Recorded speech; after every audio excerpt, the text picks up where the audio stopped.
আমার 18 হয়েছে গত জুলাই মাসের 10 তারিখে। গত জুলাই মাসের 10 তারিখ।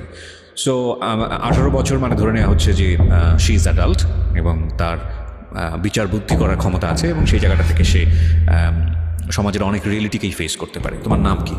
আমার নাম সুভা আক্তার। সুভা আক্তার, এবং এটা তোমার অরিজিনাল নাম না, আমরা শুরু দিয়ে বলে নিয়েছি।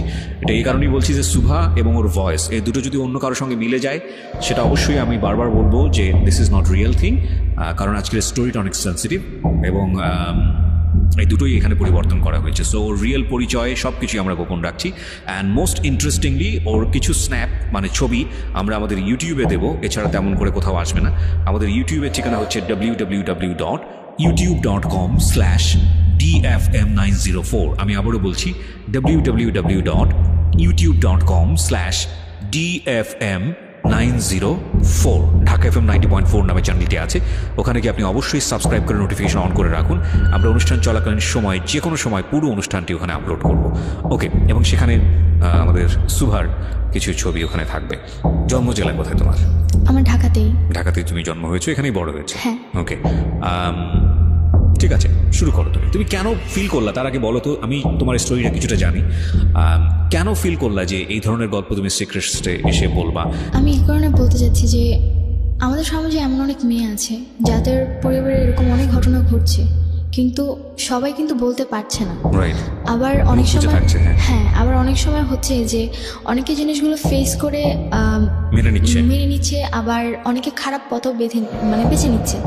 সো তার চেয়ে যদি কেউ আমার কথাটা শুনে নিজের বুদ্ধি খাটিয়ে যদি কোনো ভালো কিছু করে, অন্তত তার জীবনে কিছু পরিবর্তন আসতে পারে। সো তুমি এই পার্সপেক্টিভ থেকে এটা বলছো।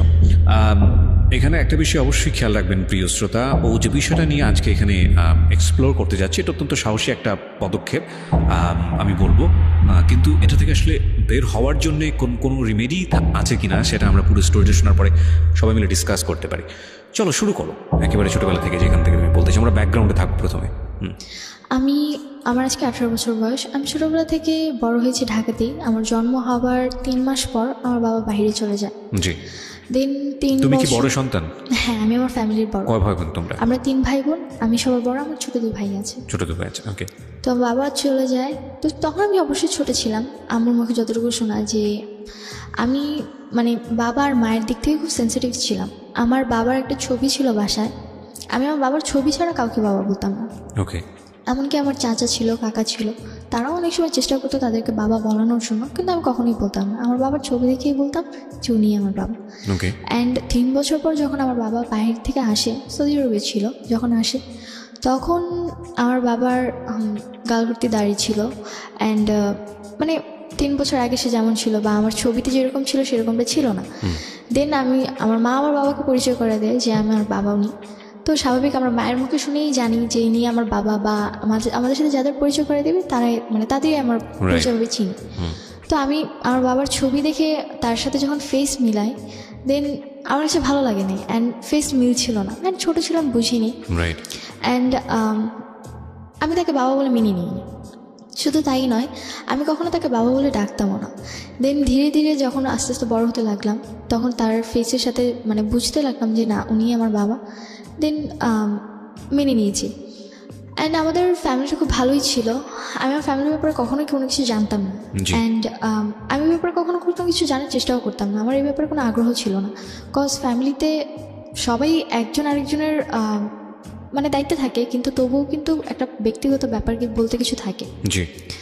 দেন আমাকে ছোটোবেলা থেকে আমি প্লে, নার্সারি, কেজি এগুলো আমি আমাদের এলাকার একটি স্কুলে পড়েছি। দেন পরবর্তীতে আমাকে আমার এলাকার ডালতন নার্সারি স্কুলে ভর্তি করানো হয়েছে। আমি ওখানে পড়াশোনা কন্টিনিউ চালিয়েছি। যখন আমার যখন আমি 7 8 স্বাভাবিক বয়সের খাতিরে মানুষ কিন্তু ভুল করে। তো আমার আব্বু আম্মু আমার সাথে খুব খারাপ আচরণ করে। খারাপ আচরণ করে বলতে কি? খারাপ আচরণ বলতে আমার গায়ে হাত তুলে। কি ছিল ঘটনা? কেন গায়ে হাত তুলে? রিজনটা ছিল যে আমি কেন রিলেশন করছি। কি রিলেশনটা তুমি পড়লে কিভাবে? কি হয়েছে? পড়েছি, আমাকে প্রপোজ করে। ক্লাস 7 থাকতে কি প্রপোজ করে? 7 থাকতে আমার পাশের বাড়িতে ছিল একজন, ভাড়া থাকতো। তো সে আমাকে যখন প্রপোজ করে, তো আবেগের বশে তাকে আমি যখন অ্যাকসেপ্ট করি, আমাদের রিলেশনে যখন 14 দিন, তখন ফ্যামিলি জানতে পারে। একটু থামাচ্ছি আমি। সেটা হচ্ছে যে পাশের বাড়িতে যে ছিল ও কোন ক্লাসে পড়তো? পড়াশোনা করতো না। ও কি তোমার চেয়ে বয়সে অনেক বড় ছিল? হ্যাঁ, বড় ছিল বয়সে, পড়াশোনা আরো 2-3 বছর আগে ছেড়ে দিয়েছে। আচ্ছা। অ্যান্ড জব করতো। তোমার চেয়ে বয়সে অনেক বেশি বড় ছিল। আচ্ছা, সে তোমাকে প্রপোজ করে? হ্যাঁ। আচ্ছা, তো যখন আমি অ্যাকসেপ্ট করে আব্বু আম্মু আমাকে তেমন কিছু বলেনি, জাস্ট তোমার আব্বু আম্মু জানলো কিভাবে বিষয়টা? আব্বু আম্মু জানতে পেরেছে আমি আব্বুর ফোন দিয়ে কথা বলছিলাম। আচ্ছা। দেন আব্বুর ফোনে নাম্বারটা ছিল, অ্যান্ড রাতের বেলা সে যাচ্ছিল যে আমার সাথে দেখা করবে। আচ্ছা। অ্যান্ড আমার মনে খুব ভয় ছিল, তো আমি ফোনটা সাইলেন্ট করে আমার বালিশের নিচে রেখে ঘুমিয়ে পড়েছিলাম। ওকে। দেন হঠাৎ করে আব্বু ঘুম থেকে উঠে দেখে যে বাইরের লাইট জ্বলছে, অ্যান্ড আব্বুর ফোন কাছে নি। যখন সে আমার বালিশের নিচে ফোনটা দেখে, রিসিভ করে ফোন, তো আমি ওখান থেকে, আব্বু কোনো কথা বলে না, কিন্তু অপর সাইড থেকে কথা আসে যে তুমি আমার সাথে দেখা করবে, আর তা নাহলে তোমার সাথে আমার ব্রেকআপ। ওকে, এই ধরনের কথা আসে? হ্যাঁ। ওকে। তো পরে এই কথাটা শোনার পর আব্বু খুব রেগে যায়, অ্যান্ড আমাকে ওই দিন খুব মারে, অ্যান্ড আমার পড়াশোনাও অফ করে দিতে চেয়েছিল, কিন্তু আম্মু কোনোভাবে হয়তো বা আমার পড়াশোনা। বাবা এর আগে কি তোমার কখনো গায়ে হাত তুলেছে? না, ওই ফার্স্ট টাইম। তোমাকে কিভাবে বাবা এগুলো খেয়াল করবেন, কারণ this is a very important thing. বাবা তোমার কাছে অনেক প্রিয় এবং অনেক রেসপেক্টেড একটা জায়গায় ছিল কি? ওকে। সো তোমাকে বাবা ওই ঘটনা জানার পরে তোমাকে বাবা কি করেছে? আমাকে প্রথমে 2-3টা থাপ্পড় মারে। জিজ্ঞেস করেনি যে কি হয়েছে ঘটনাটা? আমাকে জিজ্ঞেস করেছিল, দেন আমাকে বলার কোনো স্কোপ দেয়নি। আমি কিছু বলার আগে উনি আমাকে মারতে শুরু করে। অ্যান্ড তোমার ওই সময় ফিলটা কি ছিল যে যখন এরকম একটা ঘটনা, তোমার ক্লাস 7-এ বয়স খুব বেশি হলে 12 থেকে 13, তোমার বাবা এটা জেনে গেছে এবং তুমি তো নিজে থেকেই ভয় পাওয়ার কথা? হ্যাঁ, আমি খুব ভয় পেয়ে গিয়েছিলাম। অ্যান্ড আমি বলছিলাম যে আব্বু আমার কথাটা শোনো, আমি সরি যে আমি ভুল করছি, অন্তত আমার কথাটা শোনো। তারপরে তার একটাই কথা ছিল, কেন তুমি ফোন ধরবা আর কেন বা তুমি কথা বলবা? ওকে। অ্যান্ড যে ঘরে যে মাটি খোঁড়ার জন্য শাপলগুলো থাকে, আমরা যেগুলোকে বলে থাকি, তো আব্বু আমাকে ওটাতে অনেকক্ষণ মারে, অ্যান্ড আমার হাত পা কেটে যায়। তো শাবল দিয়ে মারে? হ্যাঁ। আর ওটা মানে রড জাতীয় ছিল, যার কারণে হাত পা কেটে গিয়েছিল। দেন পরবর্তীতে আম্মু জিনিসটা হয়তো বা তার কাছে খুব খারাপ লেগেছিল, তো এই কারণে আম্মু পরে আব্বুকে আটকায়, পরে আমাকে আর কিছু বলে না। দেন তারপর থেকে আব্বুর সাথে আমার কথা বলা সব কিছু কমে যায়। বিকজ আমার একটা জিনিসই মানে মনে হচ্ছিল যে আমার কথাটা কেন সে শুনলো না। মানে ভয় কাজ করে নাকি রাগ কাজ করে? ভয় রাগ দুটোই। ওকে। তারপরে দেন পরবর্তীতে আমার লাইফে আর তেমন কোনো ঘটনা ঘটেনি। ক্লাস 8-এ আমি জিএসসি পরীক্ষা দেওয়ার পর ওই ছেলেটার সঙ্গে সম্পর্ক কি হলো? ওই ছেলের সাথে পরে ব্রেকআপ হয়েছে। ব্রেকআপ কি তোমার থেকে হয়েছে নাকি তোমার আব্বু গিয়ে কোনো স্টেপ নিয়েছে ছেলেটাকে? আব্বু গিয়ে স্টেপ নিয়েছিল বলতে, আমাকে তারপর প্রতিদিনই আব্বু স্কুলে নিয়ে আসতো। আচ্ছা। অ্যান্ড পরবর্তীতে ছেলেটা আমাকে জাস্ট একটাই কোশ্চেন করেছিল যে রিলেশনে কি তুমি কন্টিনিউ করবা নাকি করবা না? তোমার ফ্যামিলিতে এত বড় ঘটনা ঘটে গেছে কিছু জানতো না? সে কিছু জানতো না। আচ্ছা।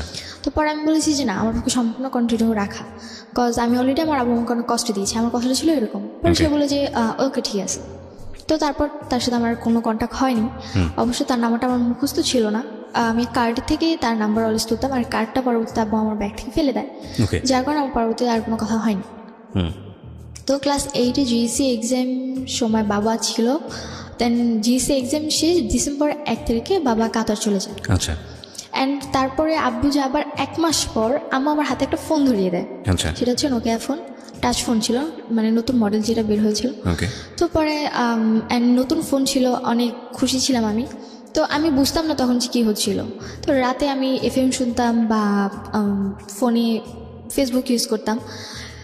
তখন আম্মু দেখতাম রাতের পর রাত জেগে কথা বলে। তো তোমাকে ফোন দিল, এটা কি তুমি চেয়েছিলে নাকি এমনিতেই তোমাকে দিল? নিজে থেকেই তারা দিয়েছিল। নিজে থেকেই দিল? হ্যাঁ। যে তুমি এটা ইউজ করো? হ্যাঁ, এটা আমাকে ইউজ করো, কারণ আম্মু অনেক সময় বাইরে যেত, বাসায় কন্ট্যাক্ট করতে হতো, এই কারণে সে আমাকে ফোনটা দিয়েছিল। ওকে। তুমি কি এটা স্কুলে নিয়ে যেতে পারতে? না, স্কুলে আমাদের অ্যালাউ ছিল না। ওকে। তো পরবর্তীতে আম্মু রাত জেগে কথা বলতো। তো আমি ভাবতাম হয়তো যদি আব্বুর সাথে কথা বলে, কারণ আব্বু তখন নতুন বাইরে গিয়েছে। তো পরবর্তীতে জানতে পারলাম যে আব্বুর ফোন ছিল না, বাইরে যখন যায় তখন তার কাছে ফোন ছিল না, অ্যান্ড সে আরেকজনের ফোন নিয়ে আম্মুর সাথে 2-1 মিনিট করে কথা বলতো। তো পরবর্তীতে আমি আম্মুকে কোশ্চেন করলাম যে তুমি কার সাথে কথা বলো? পরে আম্মু বললো যে আমার এক রিলেটিভের সাথে কথা বলি। আর কথাটা হচ্ছে যে আম্মুর বিয়ের আগে, আম্মুর বিয়ে হয়েছিল 18 বছর, এসএসসি এক্সামের আগে। তো তার আগে তার একটা রিলেশন ছিল। ওকে। দেন রিলেশন ছিল, সে তাকে খুব লাভ করতেন, তাদের মধ্যে খুব ঘনিষ্ঠ সম্পর্ক ছিল।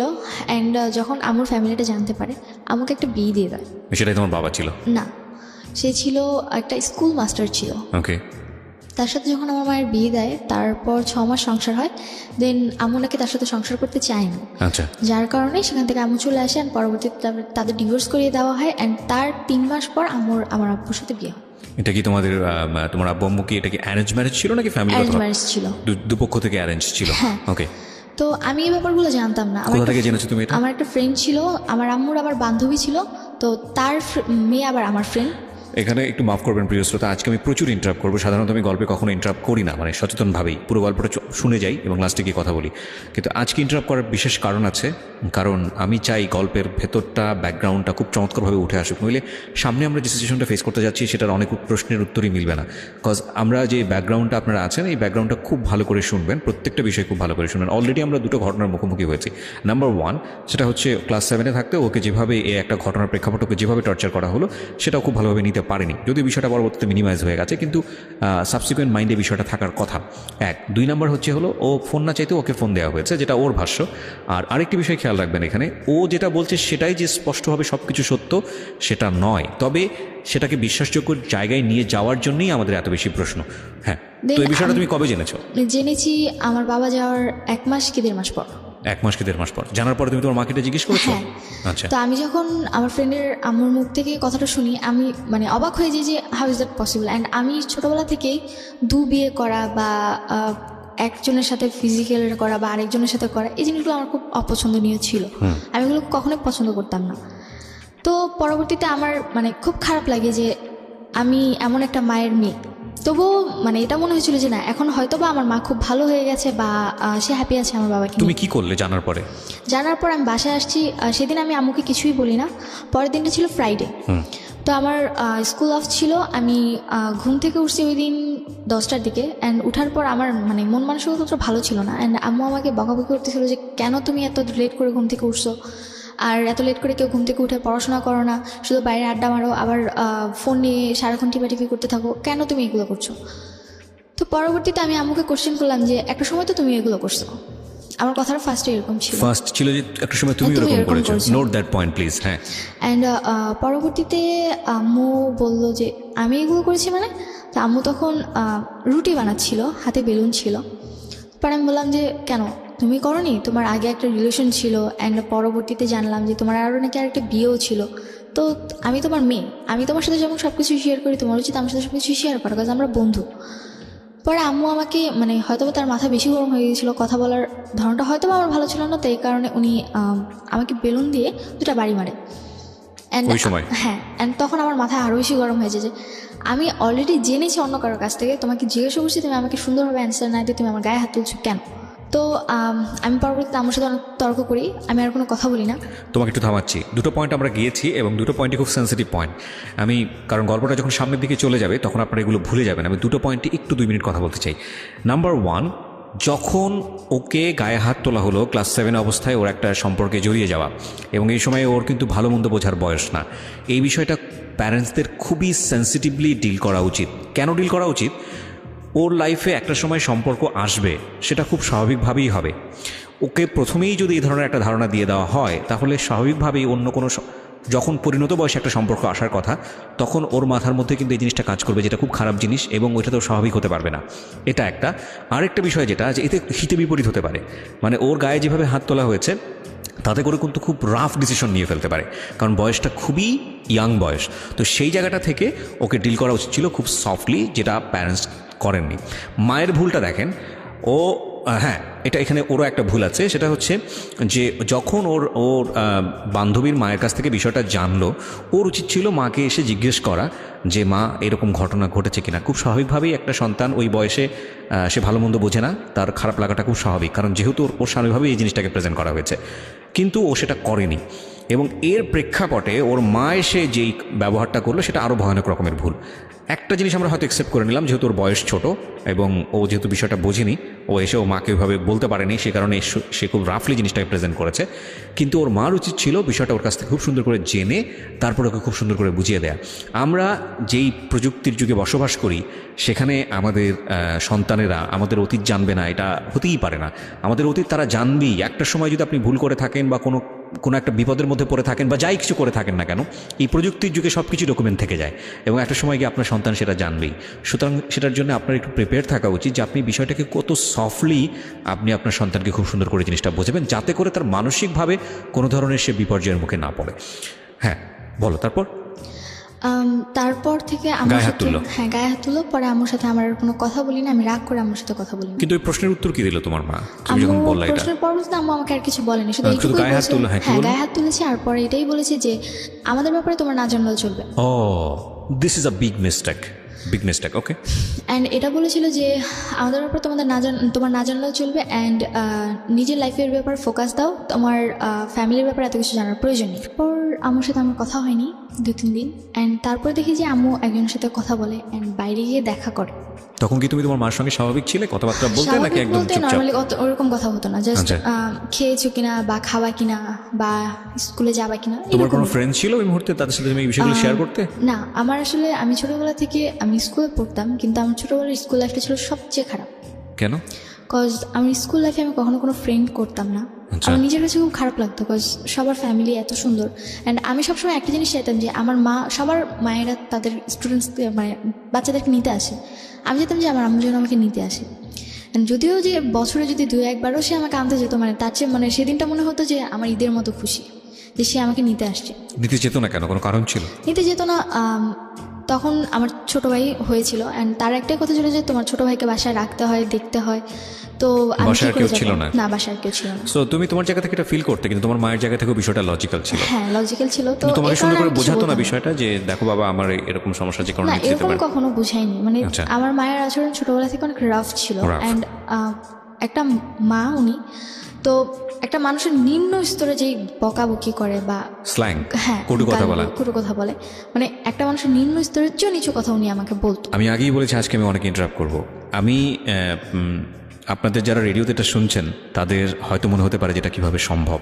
আমি আমার একটা গিবত হয়ে যাবে, আল্লাহ মাফ করুক। আমি জাস্ট একটা এক্সাম্পল দিই। আমার পাশের বাসায় এরকম একটা ঘটনা ঘটে রেগুলারলি।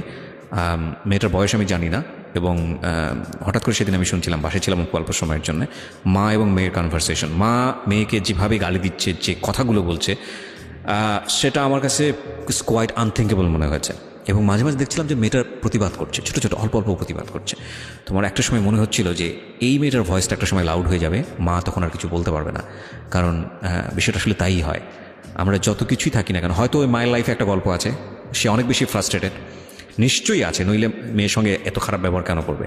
কিন্তু এটা একটা না, মানে শস্য জমির মতো, আপনি যে কাজটা করছেন সেটার রেজাল্ট আপনাকে পেতেই হবে। এবং আপনি একজনের উপর ফ্রাস্ট্রেটেড হয়ে যদি আপনি আপনার সন্তানের সাথে খারাপ ব্যবহার করেন, আপনার সন্তান এটা কড়াই গন্ডে আপনাকে দিয়ে দিবে, ব্যাগ দিয়ে দিবে। যাই হোক, বলেন তারপর। তো আমার সাথে প্রচুর খারাপ ব্যবহার করতো, উঠতে বসতে খেতে বসলে অনেক খারাপ আচরণ করতো, অ্যান্ড মানে মাঝে মধ্যে নিজের কাছে এটা মনে হতো যে আল্লাহ কেন আমাকে বাঁচায় রাখছে, বা আমি কেন মরে যাই না। ওকে। তো এক পর্যায়ে সুইসাইড অ্যাটেম্পের চিন্তা করলাম ওই যে ক্লাস 7 এর থাকতেই? তখন আমি ক্লাস 9-এ প্রথম দিকে ভর্তি হয়েছি। ওকে। তো ইচ্ছে করছিল যে বেঁচে থাকার চেয়ে মরে যাওয়াটা হয়তো আমার কাছে অনেক বেশি বেটার। তো আমার আম্মুর সাথে একটা ছেলের মানে নর্মালি কথা হতো, আমি শুধু জানতাম, কখনো দেখিনি। তো হঠাৎ একদিন রোজার মাস, তখন আমার বাসায় আসছে সে।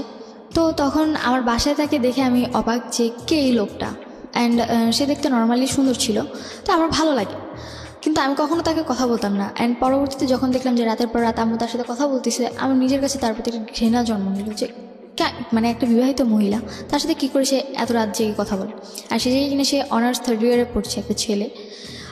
নিজের কাছে খুব খারাপ লাগতো। আমি তাকে মাকে জিজ্ঞেস করলাম না যে ছেলেটা বাসায় আসলে ছেলেটাকে? সে ছিল, পরে বললো যে আমাকে পরিচয় করিয়ে দিল যে আমি তাকে আমার ভাই বলে জানি, তোমার মামা। তোমার মামা? হ্যাঁ, আমার মামা।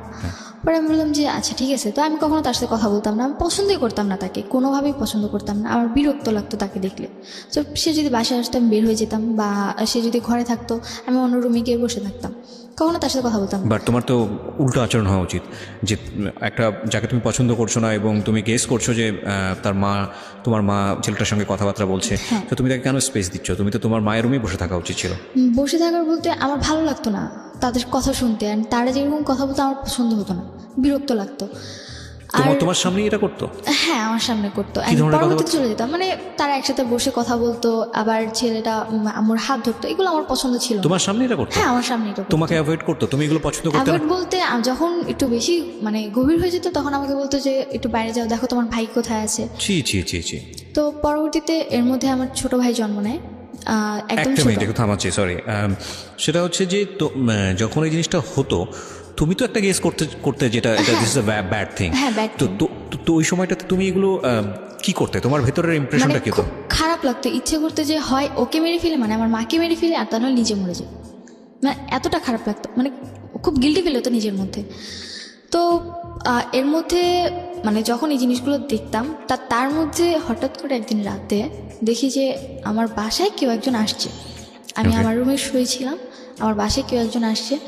তো তুমি তোমার মাকে বলতে যে মা এগুলো আমার ভালো লাগছে ঠিক না? হ্যাঁ, আমরা বলতাম মাঝে মধ্যে যে আমি এগুলো কেন করো, তো আমি বলতো যে কি করি, কিছুই তো করি না, জাস্ট নর্মালি কথা বলি, মানে তার কথাটা উড়াই দিত। না, তুমি তোমার মাকে বলতে পারছো মা কেন আসবে উনি বাসাতে? হ্যাঁ, আমি বলতাম। পরে বলতো যে আসে ভাই আমার কথা বলতে আসে, মাঝে মধ্যে দেখো না খাবার টাবার নিয়ে আসে, ওনার পছন্দ, এই কারণে আসে, এছাড়া আর কিছু বলতো বাট না। তোমার যে ভালো লাগে না এটা বিষয়টা এটা আমি বলেছি তাকে, তার কথা একটা, তোমার ভালো লাগলে কে, সে তোমার কাছে আসে না, তুমি কেন এটা মানে কেয়ার করতেছো, তার কথাটা ছিল এরকম। আমি কেন কেয়ার করতেছি, সে তো আমার কাছে আসতেছে না, আসতেছে তার কাছে, তার ভালো লাগছে। তোমাদের সে আসছে। বাসাটার আশেপাশে কোনো লোকজন ছিল না? আসলে আমাদের বাসার আশেপাশে যে লোকজন ছিল মানে তারা তাদের মতো বিজি। পাশে একজন হিন্দুদের ফ্যামিলি আছে, ফ্ল্যাট এটা? হ্যাঁ। Okay. তো সে তার মতো থাকতো, আর আমাদের ডান পাশে যারা থাকতো তারাও তাদের মতো বিজি থাকতো, মানে তাদের আচরণটা অনেক খারাপ ছিল, যার কারণে তাদের সাথে কেউ মিশতে পারতো না। মানে এই বিষয়টা কিরকম ছিল যে তোমাদের সঙ্গে তাদের কোনো সম্পর্ক না ছিল না, না? সম্পর্ক ছিল না। ওকে। আর আমাদের আশেপাশে যারাই আসছিল নতুন নতুন আসছিল, তো নতুন নতুন তাদের তোমার সঙ্গে তোমার বাবার সম্পর্ক কেমন ছিল? প্রথমে খুব ভালো ছিল, অ্যান্ড 7 এর তো আমি কাহিনীটা যে সময়ের গল্পে আছে ওই সময় কেমন ছিল? ওই সময় অতটা ভালো ছিল না, মানে সে আমার সাথে কথা বলতো না বেশি। বাবাও তোমার সাথে কথা বলতো না, না? কথা বলতো না, জাস্ট কেমন আছো ভালো আছো শেষ। বাবা তোমার সঙ্গে কথা বলতো না কেন?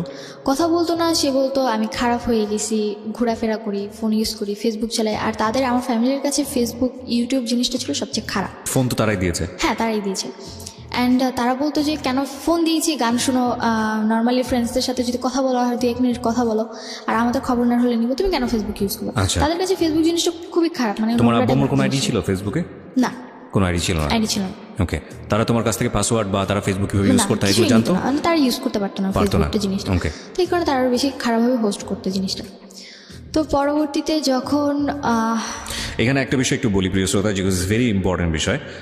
সেটা হচ্ছে যদি আপনার সন্তান কখনো এরকম ফেসবুক ইউজ করে, আপনি এটাকে স্টপ করতে পারবেন না। যদি স্টপ করেন তাহলে যেটা হবে যে সে গোপন করে অন্য কিছুই ব্যবহার করে আপনাকে ধরা দেবে না। সো লেট হিম ফ্রি, তাকে ফেসবুক ইউটিউব সে যেটা করতে দিন। আপনার এক্সেস রাখবেন একটা সার্টেন পিরিয়ড পর্যন্ত, লাইক ও বয়প্রাপ্ত হওয়া পর্যন্ত। খুব সুন্দর করে বোঝাবেন বাবা তুমি যেটাই করো না কোনো প্রবলেম নাই, তোমার পাসওয়ার্ডটা আমার কাছে রাখো, তোমার আইডি টাইডি সব কিছু আমার কাছে রাখো। ওকে, তুমি তোমার মতো করে করো। আমি যদি কখনো ফিল করি যে তোমার এই আইডিতে বা আমার এটাতে মনিটর করার প্রয়োজন আছে, তাহলে আমি এটা ঢুকে দেখবো যে তুমি কার সাথে কীভাবে কন্টিনিউ করছো। এটা তোমার সেফটির জন্যই প্রয়োজন, বিকজ আমি যেহেতু তোমার চেয়ে অনেক বেশি এক্সপিরিয়েন্স এরিনাতে, আমি চাই না তুমি কোনো ভুল করো। So that is the best way. এরপরে যদি আপনার কোনো বেস্ট ওয়ে জানা থাকে, ইউ ক্যান এক্সারসাইজ দিস। বলেন। তো তারপরে একদিন রাতে দেখলাম যে আমার বাসায় একজন আসছে। তো জিনিসটা আমার কাছে কোনোভাবেই ভালো লাগেনি। তো আমি পরে আমার রুমে যে নক করি, অ্যান্ড নক করার পর মানে আমি যেটা দেখি সেটার জন্য আমি একদম তৈরি ছিলাম না। আর রাত কটার দিকে এটা ঘটনা? তখন রাত মেবি 1:30 কি 2টা বাজে। তখন তুমি ক্লাস 9-এ পড়ো? হ্যাঁ, তখন ক্লাস 9। 1:30-2টার সময় তুমি কি করছিলে? 1:30-2টার দিকে বলতে আমি তখন রাত জেগে এফএম শুনতাম। দিনটা ছিল বৃহস্পতিবার। ভূত এফএম আগে ডর হতো মেবি কোনো একটা চ্যানেলে, আমার ঠিক মনে নেই, 89.2-তে। তো আমি সেটা শুনতেছিলাম, আর ওটা তো রাতে 2টা পর্যন্ত হতো। তো সেটা শুনতে শুনতে আমার কানে হেডফোন ছিল, আমি প্রথমে কোনো কিছু শুনিনি যে কেউ আসছে কিনা বা কোনো আওয়াজও পাইনি। পরবর্তীতে যখন আমি ওয়াশরুমে গেলাম তখন দেখলাম যে আমার রুমের লাইট অন করা। ওকে। তো পরে আমি আমার রুমে যখন নক করি, পরে আমার গেট খুলে দেখি যে আমার এক রিলেটিভ। তো আমি তখনও জানতাম না যে তার সাথে আমার আগের রিলেশন ছিল। তো পরবর্তীতে যখন আমি দেখে অবাক, পর আমি জিজ্ঞেস করলাম আপনি এখানে এত রাতে? ছেলেটাকে জিজ্ঞেস করলাম? হ্যাঁ, চিন্তা তুমি তাকে? হ্যাঁ, চিনতাম, কারণ আমার রিলেটিভ হয়। রিলেটিভ বলতে কি ধরনের রিলেটিভ? বলতে আমার আম্মুর যার সাথে রিলেশন ছিল তাকে আবার আমার এক খালামণি পছন্দ করতো। তো সে আবার আম্মুর সাথে যখন তার একটু ঝগড়া হচ্ছিল, তো সেই ঝগড়ার সময় আমার ওই খালামণি কোনো একভাবে আমার ওই বয়ফ্রেন্ডকে বিয়ে করে ফেলে। ওকে, বাট ওই সময়ে তুমি যাকে দেখলে তাকে তুমি আগে থেকে চিনতে কিনা? হ্যাঁ, আগে থেকে চিনতাম। আগে থেকে কিভাবে চিনতে? বিকজ খালামণির সাথে কয়েকবার আমাদের বাড়িতে আসছে, Okay. তো সেভাবে আমি চিনি। খালামণি মানে কি আপন খালামণি ছিল নাকি আপন না, একটু দূরে। তোমার মায়ের বান্ধবী ছিল? না, আমার আম্মুর খালার মেয়ে। তোমার আম্মুর খালার মেয়ে, সেই মেয়ের হাজবেন্ড হচ্ছে এটা? হ্যাঁ। ওকে, তোমার আম্মুর খালা। তো খালা মানে কি আপন খালা?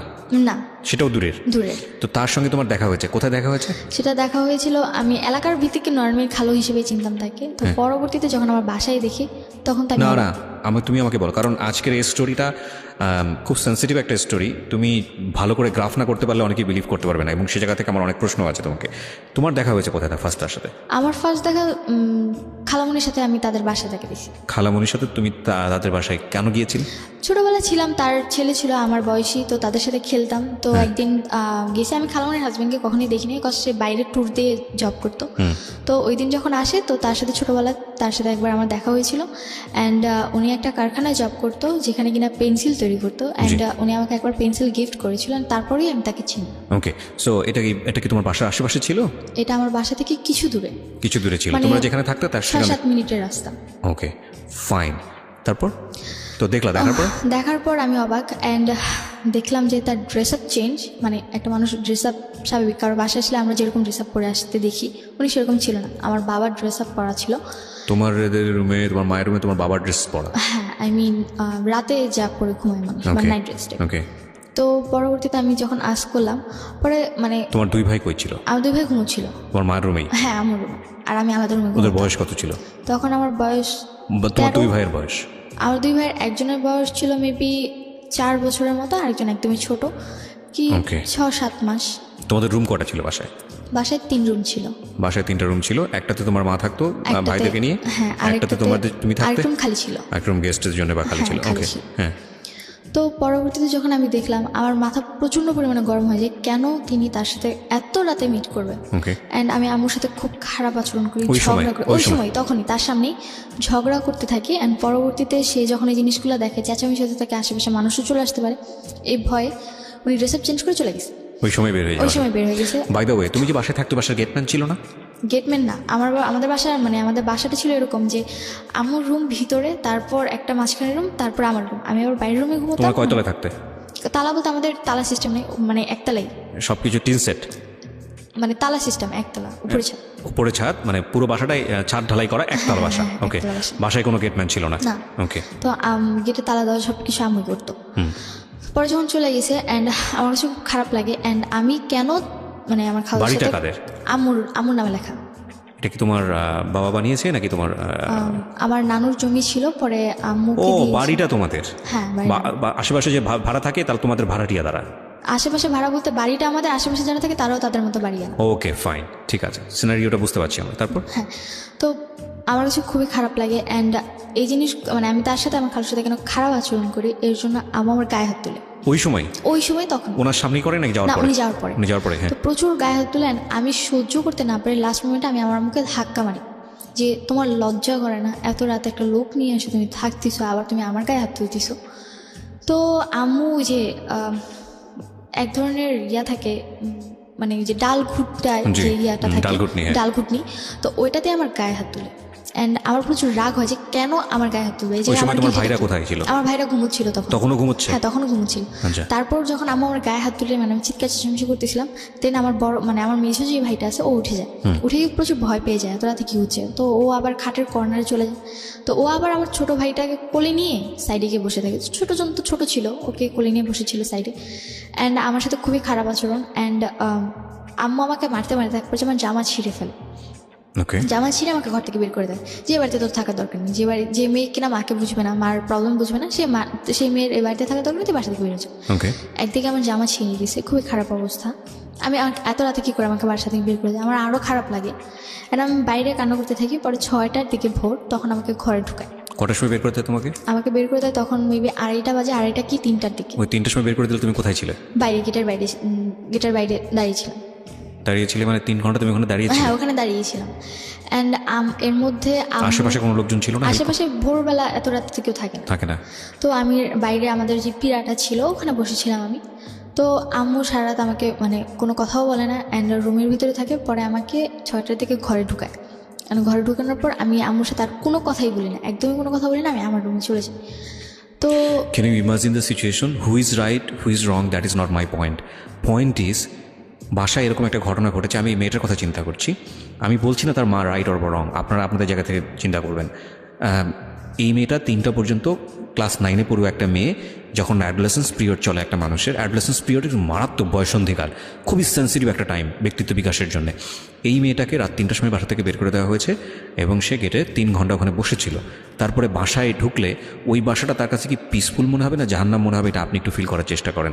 ওকে, তারপর যখন ঘরে ঢুকি তো আমি আম্মুর সাথে আর কোনো কথা বলি না। তো পরের দিন আম্মু সকালবেলা মানে নাস্তা বানায় খাওয়া দাওয়া করে চলে যায়, মানে আম্মুর রুমে তালা মেরে চলে যায়। তো আমি ঘুম থেকে উঠি 11টার দিকে, উঠে দেখি যে আম্মুর রুম তালা মারা। অ্যান্ড আমি আমার রুমে, আমার জামা কিন্তু অলরেডি ছিঁড়ে আছে অ্যান্ড চেঞ্জও করতে পারিনি আমি। আম্মু আমাকে যে গেট খুলে স্কুল ছিল না? হ্যাঁ স্কুল ছিল, স্কুলে যাওয়া হয়নি। ওকে। তো আমার চেঞ্জ করতে আমি আমার রুমেও যেতে পারিনি, আমার রুমে আমার ড্রেস আপ যা ছিল।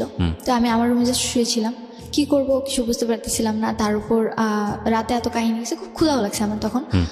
তো তখন এই জিনিস মানে কান্না করছিলাম, চিন্তা করছিলাম যে কেন আমি এই ফ্যামিলিতে জন্ম নিয়েছি, আমি কেন মরে যাই। তো পরবর্তীতে আম্মুর সাথে ওই যে কথা বলতো, তা আম্মু তাকে নিয়ে আমার বাসায় আসে। ওই যে ছেলেটার সঙ্গে কথা বলতো সেই ছেলেটা তোমাদের বাসায়, ছেলেটার নাম কি ছিল? ওই ছেলেটার নাম ছিল রাসেল। ওকে। তো ছেলেটার নাম ছিল রাসেল অ্যান্ড ও আম্মুর সাথে বাসায় আসে। অ্যান্ড আসার পর পরবর্তীতে যখন আম্মু তাকে সব কিছু বলে, অ্যান্ড বলার পর আমার ছোটো 2 ভাইকে আমার নানু বাসায় রেখে আম্মু তাকে নিয়ে আমার বাসায় আসে। ওকে। অ্যান্ড আসার পর তাকে বলে যে তুমি যা মেয়েকে বুঝাও। রাসেলকে বলে হ্যাঁ, তোমাকে বোঝানোর জন্য? মেয়েকে বুঝাও। তো আমি তো নর্মালি তাকে দেখতে পারতাম না, সহ্য করতে পারতাম না, বিরক্ত লাগতো তার আমার প্রতি। তো তারপর সে বলে যে কি হয়েছে তোমার, কেন তুমি আমার সাথে এরকম খারাপ আচরণ করতেছো। সে আমার রুমে আসার আগে একটা ড্রেস নিয়ে আসে, তো আমি পরে চেঞ্জ করি, তারপর তার সাথে কথা বলি। অ্যান্ড সে আমাকে এমন কিছু জিনিস বুঝায় যে না, তারপর থেকে তার সাথে আমার একটু ভালো লাগা শুরু। তুমি ড্রেস চেঞ্জ করো মানে তার সামনে তুমি ড্রেস চেঞ্জ করো? না, তার সামনে করিনি, সে আমাকে দরজার ফাঁক দিয়ে ড্রেস দিচ্ছে, আমি নিয়ে চেঞ্জ করেছি, তারপর তার সাথে কথা বলেছি। ওকে, মানে তোমার অবস্থা এমন ছিল যে তুমি তোমার ড্রেসটা এমনভাবে ছিঁড়েছিল যে তোটা মানুষের সামনে যাওয়ার মতো না। যেতে পারবো না। ওকে। তো পরবর্তীতে আম্মু মেবি তাকে অনেক কিছু বলেছে। সে কি বলে? সে এসে বলে যে দেখো মানুষের লাইফে অনেক ভুল হয়ে থাকে অ্যান্ড তুমি কিছু মনে করো না, তোমার আম্মু যা করছে ভুলে যাও, আর এরপর থেকে কখনো করবে না, তুমি তোমার আম্মুর সাথে নর্মাল হয়ে যাও। ওকে, মানে সে অ্যাপোলজি করে তোমার আম্মুর প্রেক্ষাপটে? হ্যাঁ। তো পরে আমি বললাম যে সে কেন এগুলো করতেছে, আমার তো ভালো লাগে না, অ্যান্ড আমি তো পড়াশোনা করছি, সে কেন এগুলো বুঝে না, আমিও তো খারাপ হয়ে যেতে পারি তার এই জিনিসগুলো দেখে। পরে সে বললো যে কেন, তুমি তো বুঝো তাই না, তুমি তো একেবারেও বাচ্চা না, তোমার অলরেডি 13-14 বছর বয়স, তো বুঝো যেহেতু তুমি খারাপ হবে না, এটা আমার তোমার প্রতি বিশ্বাস। আর আমি এটা মনে করি যে তোমার আম্মু যা করছে এরপর থেকে আর কখনো করবে না, সে আমাকে গ্যারান্টি দেয় যে আর কখনো করবে না। তো হয়তো বা সে আম্মুকে বুঝায় যে না, আমি অনেক আপসেট আছি বা অনেক খারাপ মোমেন্টস আছি, তো এই কারণে সে বলে যে বাইরে ঘুরতে নিয়ে যাবে।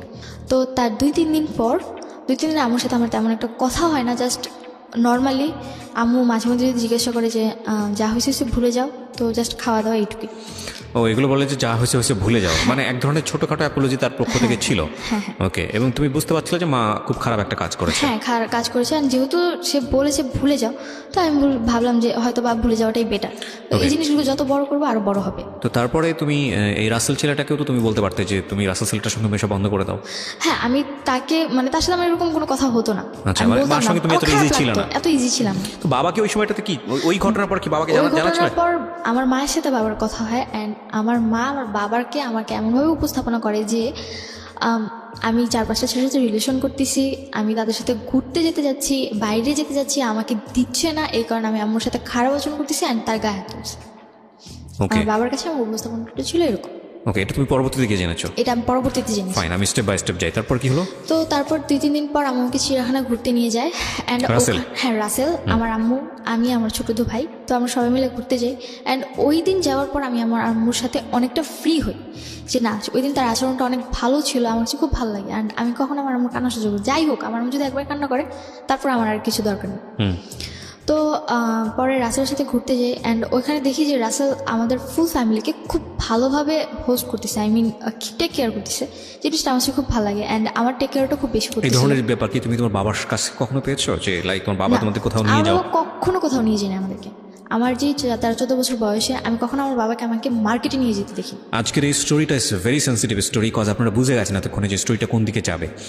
কিন্তু স্টোরি ওই মোমেন্টের জন্য যারা ওয়েট করতেছেন তাদেরকে আমি বলবো যে লিভ দ্য স্টোরি, শোনার দরকার নেই আপনাদেরকে। কজ আজকের স্টোরির লেসনটা একটা মেয়ের বড় হয়ে ওঠা, মেয়ের জায়গাটা একটা ছেলেও হতে পারে, তার বড় হয়ে ওঠা এবং অত্যন্ত গোপনীয় একটা সামাজিক টানাপোড়েন বা ফ্যামিলিগত একটা টানাপোড়েন, সেই জায়গাটাকে তার ব্যক্তিত্ব বিকাশ, সব কিছু মিলিয়ে এটা খুব টাফ অ্যান্ড ভেরি সেন্সিটিভ একটা স্টোরি। এবং এই জায়গাটা থেকে আপনাদের যদি কিছু নেবার থাকে যে না আমি আমার সন্তানকে কীভাবে বড় করবো, আমার সন্তানের সাথে আমার আচরণটা কী হওয়া উচিত, বা সন্তান হয়ে বাবা মার প্রতি আমার কী পরিমাণ রেসপেক্ট দেখানো উচিত, কোন জায়গাটাতে আমাকে প্রাইভেসি মেনটেন করা উচিত, কোন জায়গাটাকে আমাকে এক্সপ্লোর করা উচিত, তাহলে বলতে পারবো আমাদের সিক্রেটটা সার্থক। আর যারা এন্টারটেনমেন্ট হিসেবে নিচ্ছেন যে না কী হয় কী হয় কী হয় দেখার জন্য, প্লিজ লিভ দ্য স্টোরি। বলো তারপর। তারপর বাইরে ঘুরতে যাই, অ্যান্ড তার টেক কেয়ারিংটা আমার কাছে খুব ভালো লাগে, যে সে আমাদের উপর খুব ভালো কেয়ার করে, অ্যান্ড তার আচরণটা আমার কাছে খুব ভালো লাগে। অ্যান্ড তারপরে তার সাথে আমি অনেকটা ফ্রি, মানে রাসেলের সাথে আমি অনেকটা ফ্রি কথাবার্তা বলি। তো তখন এপ্রিল মাস, মানে ভ্যালেন্টাইন ডে, ওকে, তো না এপ্রিল মাস, বৈশাখ, পয়লা বৈশাখ। অ্যান্ড পয়লা বৈশাখে সে আমাকে একটা ফুল কিনে দেয়। অ্যান্ড আমার স্কুলে প্রোগ্রাম ছিল, প্রত্যেক পয়লা বৈশাখে আমার স্কুলে প্রোগ্রাম হয়, তো আমি স্কুলে যাব অ্যান্ড আমার খোপার জন্য ফুল লাগবে, ফুল ছিল না। তো এ কারণে উনি পরবর্তীতে আমাকে যখন ফুল কিনে দেয় আমার কাছে খুব ভালো লাগে। এটা তোমার মা জানতো? হ্যাঁ, আম্মু বলেই কিনে দিয়েছিল। ওকে। তো তখন আম্মুর সাথে রাসেলের কন্টিনিউ কথা হচ্ছে। ওকে। তো তোমাদের বাসা আসা যাওয়া করে? হ্যাঁ, আসা যাওয়া হচ্ছে। অ্যান্ড আমি প্রাইভেট টাইম পাস করে? হ্যাঁ, প্রাইভেট, মানে আমি যখন থাকি না তখন আসে, বা আমি যখন ঘুমোচ্ছি তখন এসে কথা বলে, বা আমি যখন রুমে চলে গেছি তখন তাদের মধ্যে একটু ডিস্টেন্স রাখি, যে হয়তো বুঝতে পেরেছি যে আমার এগুলো পছন্দ না তখন। তো পরবর্তীতে তখন এই সময়টাতে কি তুমি তোমার বাবাকে রাসেল সম্পর্কে বলেছো? যে সময়টা তুমি তখনও বলোনি? তখনও বলিনি। এই প্রাইভেসিটা তুমি মেনটেন করেছো কেন? সিক্রেটটা তুমি মেনটেন করেছো কেন? এই জিনিসটা আমি মেনটেন করেছি কজ আমার বাবার সাথে আমার মাসে 2-3 মাসে একবার কথা হতো। 2-3 মাসে একবার? একবার, তাও কেমন আছো, ভালো আছো কিনা, এইটুকু। তার মানে বুঝুন আপনি যে ওর কি পরিমাণ দূরত্ব ছিল ওর বাবার সাথে এবং ওর মায়ের সাথে। বলেন তারপর। পয়লা বৈশাখ গেল, অ্যান্ড পয়লা বৈশাখের পর রাসেল আমাকে প্রপোজ করে। প্রপোজ করাটা কীরকম ছিল? প্রপোজ করাটা এরকম ছিল যে ও পরের দিন সিলেট চলে যাচ্ছে, আগের দিন রাতে বাসায় মিট করতে আসে আমার ফুল ফ্যামিলির সাথে। তখন কোথায় থাকতো? ও থাকতো আমার বাসা থেকে 2-3 মিনিট দূরে একটা বিল্ডিংয়ে থাকতো। ওখানে কি ভাড়া থাকতো? ভাড়া থাকতো। ভাড়া থেকে পড়াশোনা থাকতো, মেসে থেকে পড়াশোনা করতো? পড়াশোনা করতো। আচ্ছা। এবং ওর বাড়ি কোথায় ছিল? ওর বাড়ি ছিল বরিশাল বরগুনা। বরিশাল বরগুনাতে। এখানে থেকে সে পড়াশোনা করতো? শুধুই পড়াশোনা করতো? শুধু পড়াশোনা। ইউনিভার্সিটিতে পড়তো? হ্যাঁ, তিতুমিরে 3rd ইয়ার পড়তো। তিতুমিরে 3rd ইয়ার পড়তো। ওকে, বলো তারপর।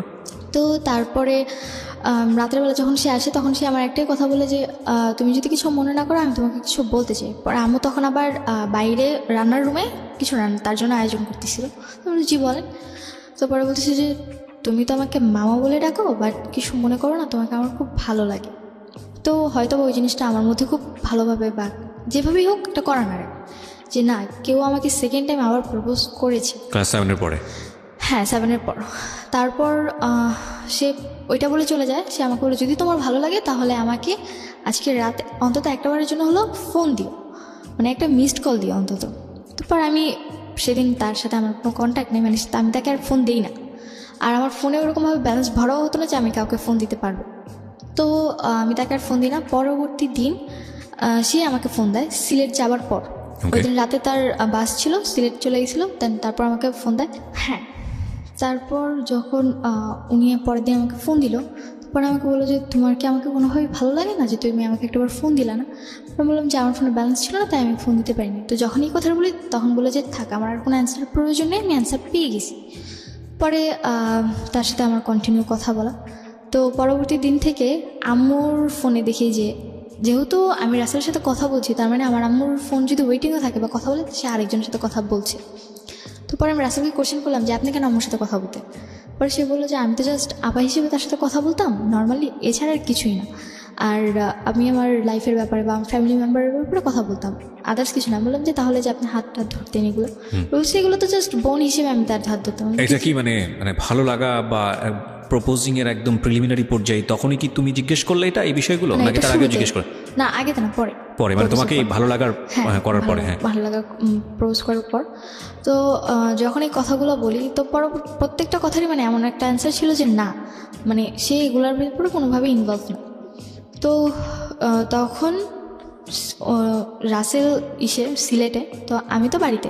তো আমি ঠিক তার 2-3 দিন পর আমি সেমভাবে রাতে বাসায় ঘুমোচ্ছিলাম।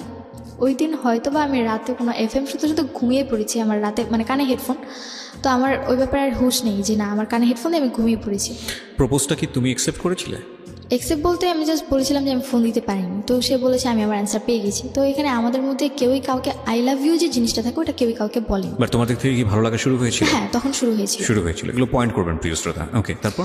তো পরে দেখি যে রাতের বেলা, তখন মেবি রাতের 3:30 কি 4:45 কাছাকাছি এরকম টাইম, তখন দেখি যে আমার কানে এখনও রেডিও চলছে অ্যান্ড ফোনে চার্জ একদম ব্যাটারি লো। তো পরে আমি উঠে ফোনে চার্জারটা আমার রুমে ছিল না, আমি আম্মুর রুমে চার্জার আনতে গেছি। তো আমাদের বাড়িতে কেউই রুম নক করে ঘুমোতো না।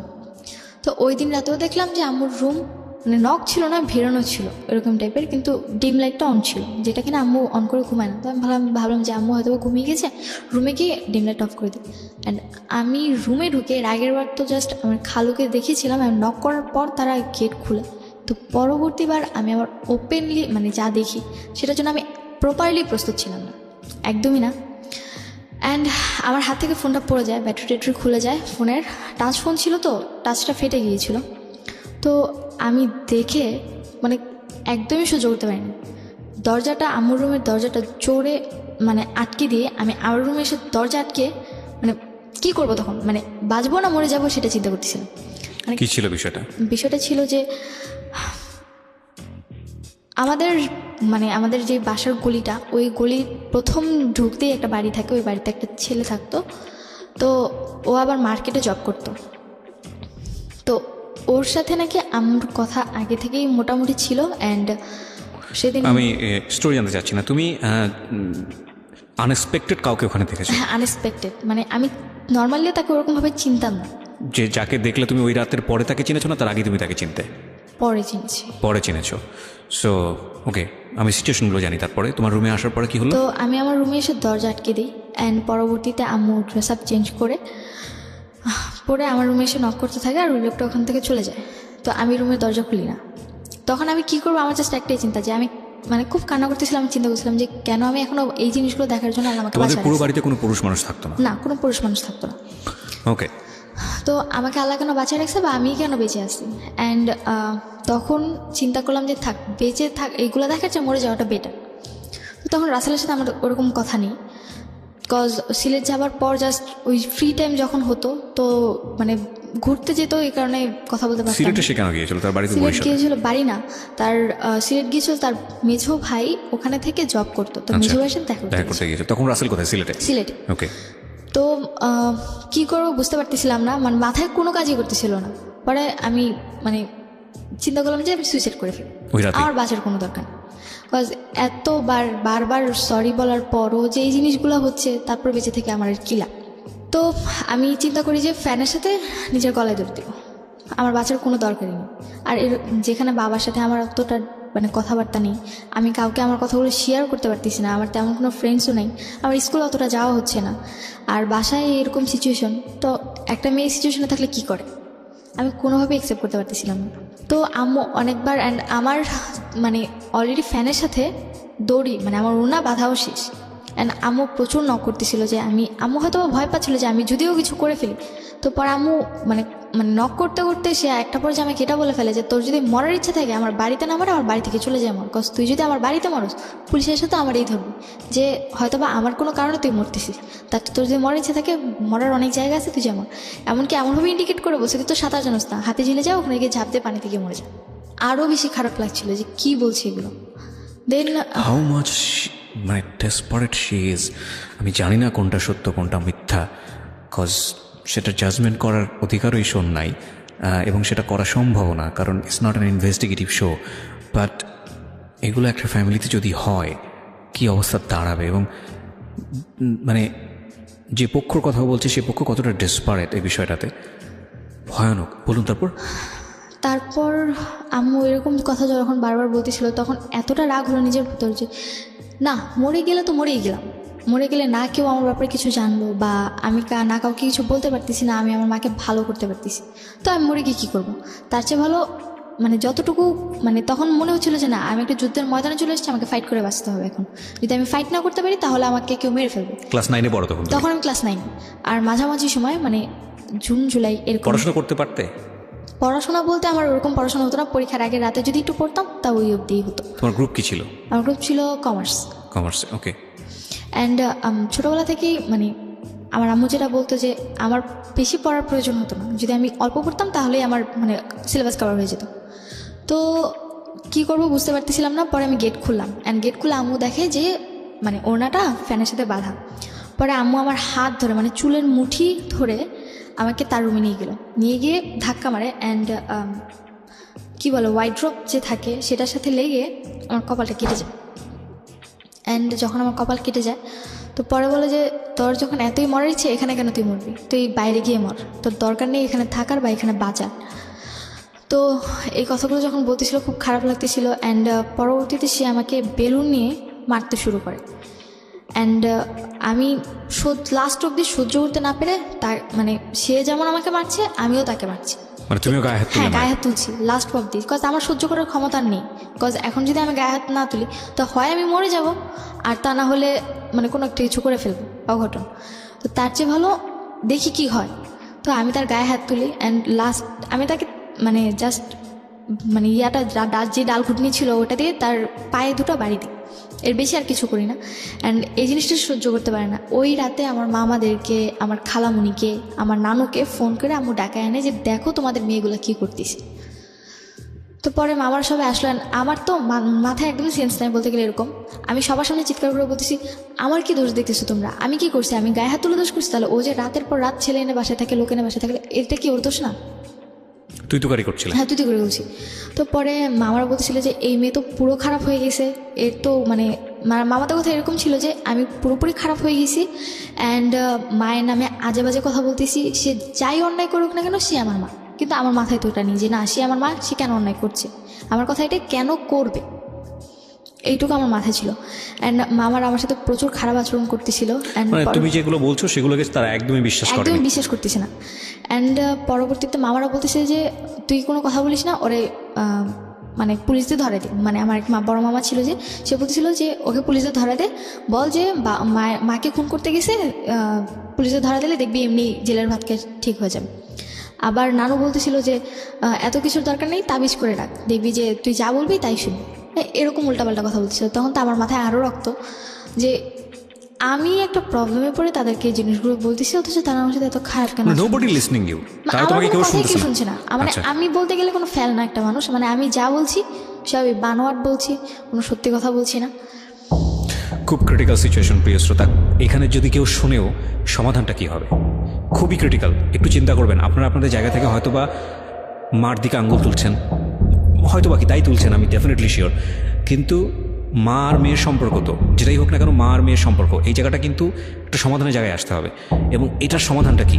কজ এমন একটা হস্টিলিটি সম্পর্ক গ্রো করেছে দুজনের মধ্যে, এবং এত ভয়ানক একটা রিজনে যেখানে সমাধান দেওয়ার মতো কেউ নেই, এবং পুরোপুরি ওর পক্ষে কেউ নেই, সবাই নিচ্ছে ওর মায়ের পক্ষে। সেটাই হয়তোবা তাদের জায়গা থেকে স্বাভাবিক ছিল। এবং এটা আসলে কোন জিনিসটাকে কাটবে, পক্ষ নিলেই বা একটা সমাধানটা কী হবে? মানে এর চেয়ে ডিফিকাল্ট মোমেন্ট মার লাইফ থেকেও কখনো এসছে কিনা জানি না, এবং ওর লাইফে তো অফকোর্স আমি জানি না শেষ পর্যন্ত সেটার কী হয়েছে। তবে যারা আজকের এই গল্পটা শুনে অনেকে বিশ্বাস করতে পারছেন না, তাদেরকে আমি বলবো আপনি নিশ্চয়ই পত্রপত্রিকা পড়েন, আপনি নিশ্চয়ই লাস্ট 2-4-5 বছরের ঘটনা যদি একটু পেছন দিকে যান, এইরকম একটা প্রেমের সম্পর্ক, এরকম অবৈধ সম্পর্কের কারণে নিজের ছেলে মেয়েকে মেরে ফেলেছে, এবং নিজের ছেলে মেয়েকে মেরে পত্রিকার শিরোনাম হয়েছে, হেডলাইন হয়েছে, এরকম অসংখ্য ঘটনা আপনি পাবেন। সো এতটা অবাক হওয়ার কিছু নাই। রেডিওতে ফর দ্য ফার্স্ট টাইম আমি বলি যে এইরকম একটা ডেসপারেট স্টোরি উঠে আসতেছে, আমরা চেষ্টা করতেছি এটার সমাধান খোঁজার জন্য। তারপর ওই দিন রাতে পরে মামারা আমাকে উল্টাপাল্টা কথা বলে। অ্যান্ড পরবর্তীতে মামা বলে যে আমার রুমে আমাকে দিয়ে যায়, অ্যান্ড বলে যে তুই এই রুম থেকে বের হবি না, তুই যদি রুম থেকে বের হস তাহলে সত্যি সত্যি তোকে আমি পুলিশে দিয়ে দেবো। এরকম কথা বলতেছিল। পরে আমি আমার রুমে চলে যাই, আমি আর কিচ্ছু বলি না। মামারা পরে চলে যায় রাত।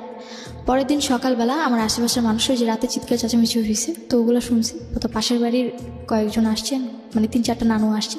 ওরা জিজ্ঞেস করলো যে কী হয়েছে। তো আম্মু আবার সকালবেলায় মানে এর আগের বারের মতো গেটে তালা দিয়ে চলে গেছে নানু বাসায়। পরে আমি সবাই বললাম যে এরকম কাহিনী হয়েছে। পরে বলতেছে তাহলে তুই বাবাকে জানা। তো আমি তাদের কাছ থেকে ফার্স্ট ইন্সপিরেশন পাই যে না আমি আমার বাবাকে জানাবো। কারা এটা বলে? আমার পাশের বাড়ির লোকেরা, পাশের আমার বাড়ির লোকেরা। প্রতিবেশীরা। তো পরে আমি বাবারে ফোন দিই। তো এর আগেই নাকি আমার আম্মু উল্টাপাল্টা অনেক কথা আমার বাবারে বলে এক্স্যাক্টলি, যেটা রাখছে। তুমি অনেক আগে আমাকে বলেছো। হ্যাঁ, তো পরে আমি যখন বাবারে ফোন দিই, মানে বাবার ডিরেক্টলি নাম্বার, আমার বাবার মুখস্থ ছিল নাম্বার, তো আমি ওই নাম্বারে ফোন দিই। পরে আব্বু আমার ফোন প্রথম কয়েকবার রিসিভ করে, তো আমার কাছে টাকা ছিল না, তো যার কারণে বাইরে ফোন দিলে টাকা বেশি কেটে নেয়। তো পরে আমি আমার নানুর কাছ থেকে, মানে যে পাশের বাড়ির নানু ছিল তার কাছ থেকে 100 টাকা নিয়ে আমার ফোনে লোড করিয়ে তার ফোন দিই। তো এর মধ্যে আমার রাসেলের সাথে কোনো কথা নেই, মানে রাসেলের সাথে আমার কোনো কথা হচ্ছে না টোটালি। তো পরে বাবা আমাকে পরে নেট নাম্বার দিয়ে ফোন দিয়েছে, কী হয়েছে, কেন তুমি এত পাগলামি করতেছো, কেন তুমি তোমার মায়ের গায়ে হাত তুলছো, তুমি কি আমার মেয়ে? আমার বাবা আবার হাজি মানুষ ছিল, উনি 2 বার বড় হজ করেছেন, 18-19 বার ওমরা করেছে। ওকে। তো তার কাছে ছিল এরকম যে আমি পর্দাশীলভাবে চলবো, আমি কেন মায়ের গায়ে হাত তুলছি, কেন উশৃঙ্খল হয়ে গেছি, কেন ছেলেদের সাথে বাইরে ঘুরতে যাই, অথচ এগুলো কিছুই না। মানে ফোন দিয়ে যে কথাগুলো বলছে, মানে ওগুলো পুরোপুরি অবাক করা ব্যাপার। বলছে তুমি রাত করে, তোমার কি এটা নিজের বাড়ি যে তুমি রাত করে তোমার নিজের আরেকজনের বাড়িতে তুমি লোক নিয়ে আসো? মানে আমি মনে হচ্ছে আকাশ থেকে পড়লাম, আমি বাসায় লোক নিয়ে আসছি মানে কি? পরে বলতেছে যে তোমার মায়ের সাথে আমার কথা হচ্ছে, তোমার মা আমাকে সব বলছে। আমি বললাম যে তুমি আমার কথাটা শুনবো, আমার কথাটা শুনবো না? পরে বাবা বলছে যে কী বলতে চাও তুমি বলো। পরে আমি বললাম যে এরকম এরকম ঘটনা হয়েছে, আমি কাউকে আনিনি, এর আগে একবার লোক আনছে, এবার একবার লোক আনছে। তখন আমার মেজাজ খুব গরম ছিল। রাসেল আমার বয়ফ্রেন্ড বা আমার সাথে রিলেশন কিনা এত কিছু সেন্স আমার ছিল না। তুমি রাসেলের নামটা বলেছো? হ্যাঁ, আমি রাসেলের নামটা বলে দিয়েছি যে ও কিন্তু ওর সাথেও কথা বলে। এখানে 3টা মানুষের নাম অলরেডি উঠে আসছে। তারপর আম্মু বলতে, মানে আব্বু আমাকে বলতেছে যে এগুলা কিছুই না, সব ব্যাপারে আমি জানি, তোমাদের এই বয়সে মেয়েরা যে কত খারাপ হতে পারো ওই ব্যাপারে আমার জানা আছে। এই কথা বলে ফোন কেটে দিছে। পরে আমি ফোন দিচ্ছি, আর ফোন রিসিভ করেনি, ফোন পিকও করেনি। পরে মানে আম্মু বাসায় আসতেছে, বাসা থেকে এসে খাওয়া দাওয়া করতেছে, মানে আমার ভাইদেরকে নিয়ে আবার চলে যাচ্ছে, কিন্তু আমাকে বাসায় ঢুকতে দিচ্ছে। কোথায় যাচ্ছে সে? নানু বাসায় চলে যাচ্ছে। বাসাটা বাইরে থেকে তালা দেওয়া? তালা দিয়ে চলে যাচ্ছে। তুমি কোথায় তখন? আমি বাইরে, ওকে বাসার ভিতরে বাসায় ঢুকতে ঢুকতেই দিচ্ছে না। তোমার নানুর বাড়ি কত দূর ছিল বাসা থেকে? আমার বাসা থেকে 8-9 মিনিটের রাস্তা। ওকে। তো আমাকে বাসায় ঢুকতে দিচ্ছে না। অ্যান্ড ঢাকার কোন এলাকার ঘটনা এটা? এটা বাড্ডা এলাকা। বাড্ডা, ওকে। পরে এর মধ্যে তো তার আগের দিন রাতে আমার মামারা নানুরা এসে আমাকে অনেক কথা বলে গেছে, অ্যান্ড বলে গেছে আমি যেন টোটালি তাদের বাড়িতে না যাই। আমার মামা নানুদের কথা এরকম ছিল, যদি আমি ওই বাড়িতে যাই, যে আমার মামা তো বোনরা আছে, আমারটা শিখে নাকি তারা খারাপ হয়ে যায়। অ্যান্ড জিনিসগুলো মানে নিজের মধ্যে খুবই খারাপভাবে একটা মানে প্রেশার পড়ে, যে কি মানে এতটা ডিসপারেট হয়ে গেছিলাম যে আমি সিরিয়াসলি জানতাম না যে কী করব। তখন মেবি বিকালবেলা রাসেল আমাকে ফোন দেয় যে কি হয়েছে, তুমি আবার বাসে কেন ঝামেলা করতেছো? আমি কি আপনি তো বলছিলেন, মানে এইভাবে ঝাড়িতে আপনি তো বলছিলেন, ওয়াদা করছিলেন আমার মা কোনোদিন খারাপ কিছু করবে না, এখন কেন এগুলো করতেছে? পরে সেও অবাক যে কি করছে। তখন আমি জানতে পারলাম যে না, আমার মায়ের প্রতি তার একটা উইকনেস আছে। সে বারবার জিজ্ঞেস করতেছিল কি হয়েছে, কেন হয়েছে, কিভাবে হয়েছে, কখন হয়েছে। মানে কিউরিয়াসিটিটা এমন বেশি ছিল যে আলটিমেটলি তো তার প্রতি কমিটেড ছিল। আমি যে বলতেছি আমারটা এতটা মানে ইম্পর্টেন্ট না, বা আমি যে একটা সিচুয়েশন আছে ওইটা ইম্পর্টেন্ট, শুধু মায়ের বিষয়গুলো জানতে চাচ্ছি। তো পরে আমি তারে বললাম সবটা। পরে সে বললো যে ঠিক আছে আমি আজকে আসতেছি, সে দেখতেছি কী হয়। তখন সে ওখান থেকে সিলেট থেকে রওনা দিয়ে দেয়। তো পরে মেবি তার সাথে আমার কথা হয়, আম্মু আবার তার কথা শুনতো, মানে সে যা বলতো তাই শুনতো। তো পরে রাতের যখন 10টা বাজে, বাই দ্য ওয়ে একটা কোশ্চেন আমি বোধহয় ছেড়ে যাচ্ছি, যেই ছেলেটার সাথে এই সম্পর্কটা বা আগের যে ছেলেটাকে নিয়ে তুমি এটা বললা, তাদের ফ্যামিলিতে তুমি চাইলে জানাতে পারতা? তাদের ফ্যামিলিতে জানাতে পারতাম চাইলে, কিন্তু আমি কি করে জানাবো? আমি তো তাদের ফ্যামিলির সাথে অতটা ইন্ট্রোডিউস না। আর আমার কথা আমার ফ্যামিলির কেউই বিশ্বাস করতেছে না, তাদের ফ্যামিলি কি করে বিলিভ করবে? এক্স্যাক্টলি। তুমি তো যখন তোমার মা সম্পর্কে কমপ্লেনগুলো করছো, নিশ্চয়ই কে এসেছিল রুমের মধ্যে সেটা তুমি জানতা। তো তাদের কথা নিশ্চয়ই তুমি তোমার ফ্যামিলিকে বলতেছিলা, তোমার নানুদেরকে বলতেছিলা, সবাইকে বলতেছিলাম। তখন তারা রেসপন্স? কেউই বিলিভ করতেছিল না। তাদের কথা ছিল এটাই, আম্মু বলতেছে আমি রাতে ঘুমোচ্ছি, ও কার সাথে ফোনে কথা বলছে, আর মাথা বেরিয়ে গেছে, সে আমার সাথে খারাপ হচ্ছে। How it is possible? মানে যখন তুমি কোনো একটা সিচুয়েশন বলতেছো এবং সেই সিচুয়েশনের জন্য কে দায়ী সেটাও তুমি বলতেছো, তখন তো তাদের উচিত ছিল যে ওই ছেলেটাকে ডেকে নিয়ে আসা, বা ওই যার এগেইনস্টে কমপ্লেন তাকে ডেকে নিয়ে আসা। আমি এটাও বলছিলাম যে তুমি বিশ্বাস না করে তাকে ডেকে নিয়ে আসো, যে একটু আগে আমার বাসায় ছিল। যখন এই কথাগুলো বলতেছি তখন বলতেছি যে দেখছেন না, মানে আম্মু আমার মামাকে এভাবে বলতেছিল যে দেখছেন কতটা খারাপ হয়ে গেছে, এখন আউটলুক আনে আমার দিয়ে মানে আমার ফাঁসাইতে যেতেছে। এরকম কথা বলতেছে। ও গড, মানে আর মানুষের আমার- মধ্যে একটু হলো সন্দেহ হওয়া উচিত, মানে এতটা ব্লাইন্ড সাপোর্ট কিভাবে আসে, মানে আই এম রিয়েলি কনফিউজ এই জায়গাটায়। ওকে, অ্যান্ড পরবর্তীতে আমি মামাদের মুখ থেকে এটা শুনতে পারলাম যে আমি নাকি রাতে লোক এনে থাকতাম অ্যান্ড তাদেরকে বলতাম যে আমি যে তাদের সাথে থাকছি এটা না বলে বলবো, তাদেরকে বলে দেবো যে তারা যেন আমার মায়ের সাথে এসে থাকছে, এটা যেন তারা সবাই বলে। তাদের মনে আমার মা বাবার মানে আমার মায়ের প্রতি এই বিলিফটা ছিল, ওকে, and তারা এই বিলিফটা করাইছে আমার মা। পরে রাতের 10টার দিকে আমি বাসায় ঢুকে and সারাদিন আমার না খাওয়া, আমার সারাদিনে কোনো খাওয়া নেই অ্যান্ড রাতে তো অলরেডি ঝামেলা হয়ে গেছে। তো আমি বাসায় ঢুকছি অ্যান্ড ফ্রিজ থেকে জাস্ট 1 বোতল পানি নিয়ে আমি আমার রুমে এসে ঘুম, কজ সারাদিন অনেক টায়ার্ড ছিলাম। তো ঘুমিয়ে পড়েছি। পরের দিন সকাল 6টার দিকে রাসেল এসে আমাদের গেটে নক করে, আর রাসেল এসে গেটে নক করে, আমি গেট খুলে দেয় অ্যান্ড দেখি অনেকক্ষণ রাসেল আমার সাথে কথা বলে। অ্যান্ড তখন মানে আমি সহ্য করতে পারতেছিলাম যে রাসেল আমার আম্মুর সাথে কথা বলবে, কজ হয়তো আমি ওর প্রতি অনেকটা উইক হয়ে গেছিলাম। তো আমি সহ্য করতে পারতেছিলাম না, আমি আমার রুমের দরজা নক করে বসে আছি। রাসেল অনেকক্ষণ এসে পরবর্তীতে আমার রুমে নক করে, পরে আমি গেট খুলে দিই, পরে আমাকে নিয়ে যায়। নিয়ে গিয়ে বলতেছি যে শোনো, মায়েরা ভুল করতেই পারে, তবুও তো তোমার মা, কিছু মনে করো না। তো আমার আম্মুর সামনেও এই কথা বলে। পরবর্তীতে আমার রুমে এসে আমাকে যেটা বলে যে তুমি যেটা করছো ঠিক করছো। আমি ফার্স্ট টাইম তার দিক থেকে একটা ইন্সপিরেশন পাই যে না, সে আমাকে বলছে আমি যেটা করেছি ঠিক করেছি।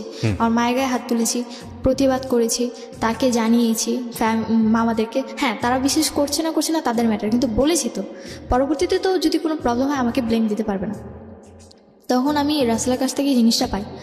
তো পরে রাসেল আমাকে আর কিছু বলে না। তো এরপর রাসেলের সাথে রাতে আমার কন্টিনিউ কথা হতে থাকে, 2 ঘন্টা 3 ঘন্টা 4 ঘন্টা। তো আম্মুর রুমে কথা বলতো আর আমি আমার রুমে থাকতাম। অ্যান্ড আম্মুর সাথে আমার টোটালি যে মা মেয়ের একটা ক্লোজ রিলেশন থাকে, ওই রিলেশনটা আর নেই। জাস্ট নর্মালি মানে মনে হচ্ছে যে আমি যেন তার বাসায় ভাড়া থাকছি আর সে আমাকে জাস্ট নর্মালি টেক কেয়ার করছে, এইটুকুই। তো পরবর্তীতে দেখি যে মানে প্রথম কয়েকবার জিনিসগুলো দেখতে তারপরে গায়ে হয়ে গেছে যে রাতে তার সাথে এসে থাকছে, সে তার মতো থাকুক, আমি আমার মতো ভালো থাকলেই হয়েছে। অ্যান্ড আমি আমার পড়াশোনাটা কন্টিনিউ করছি।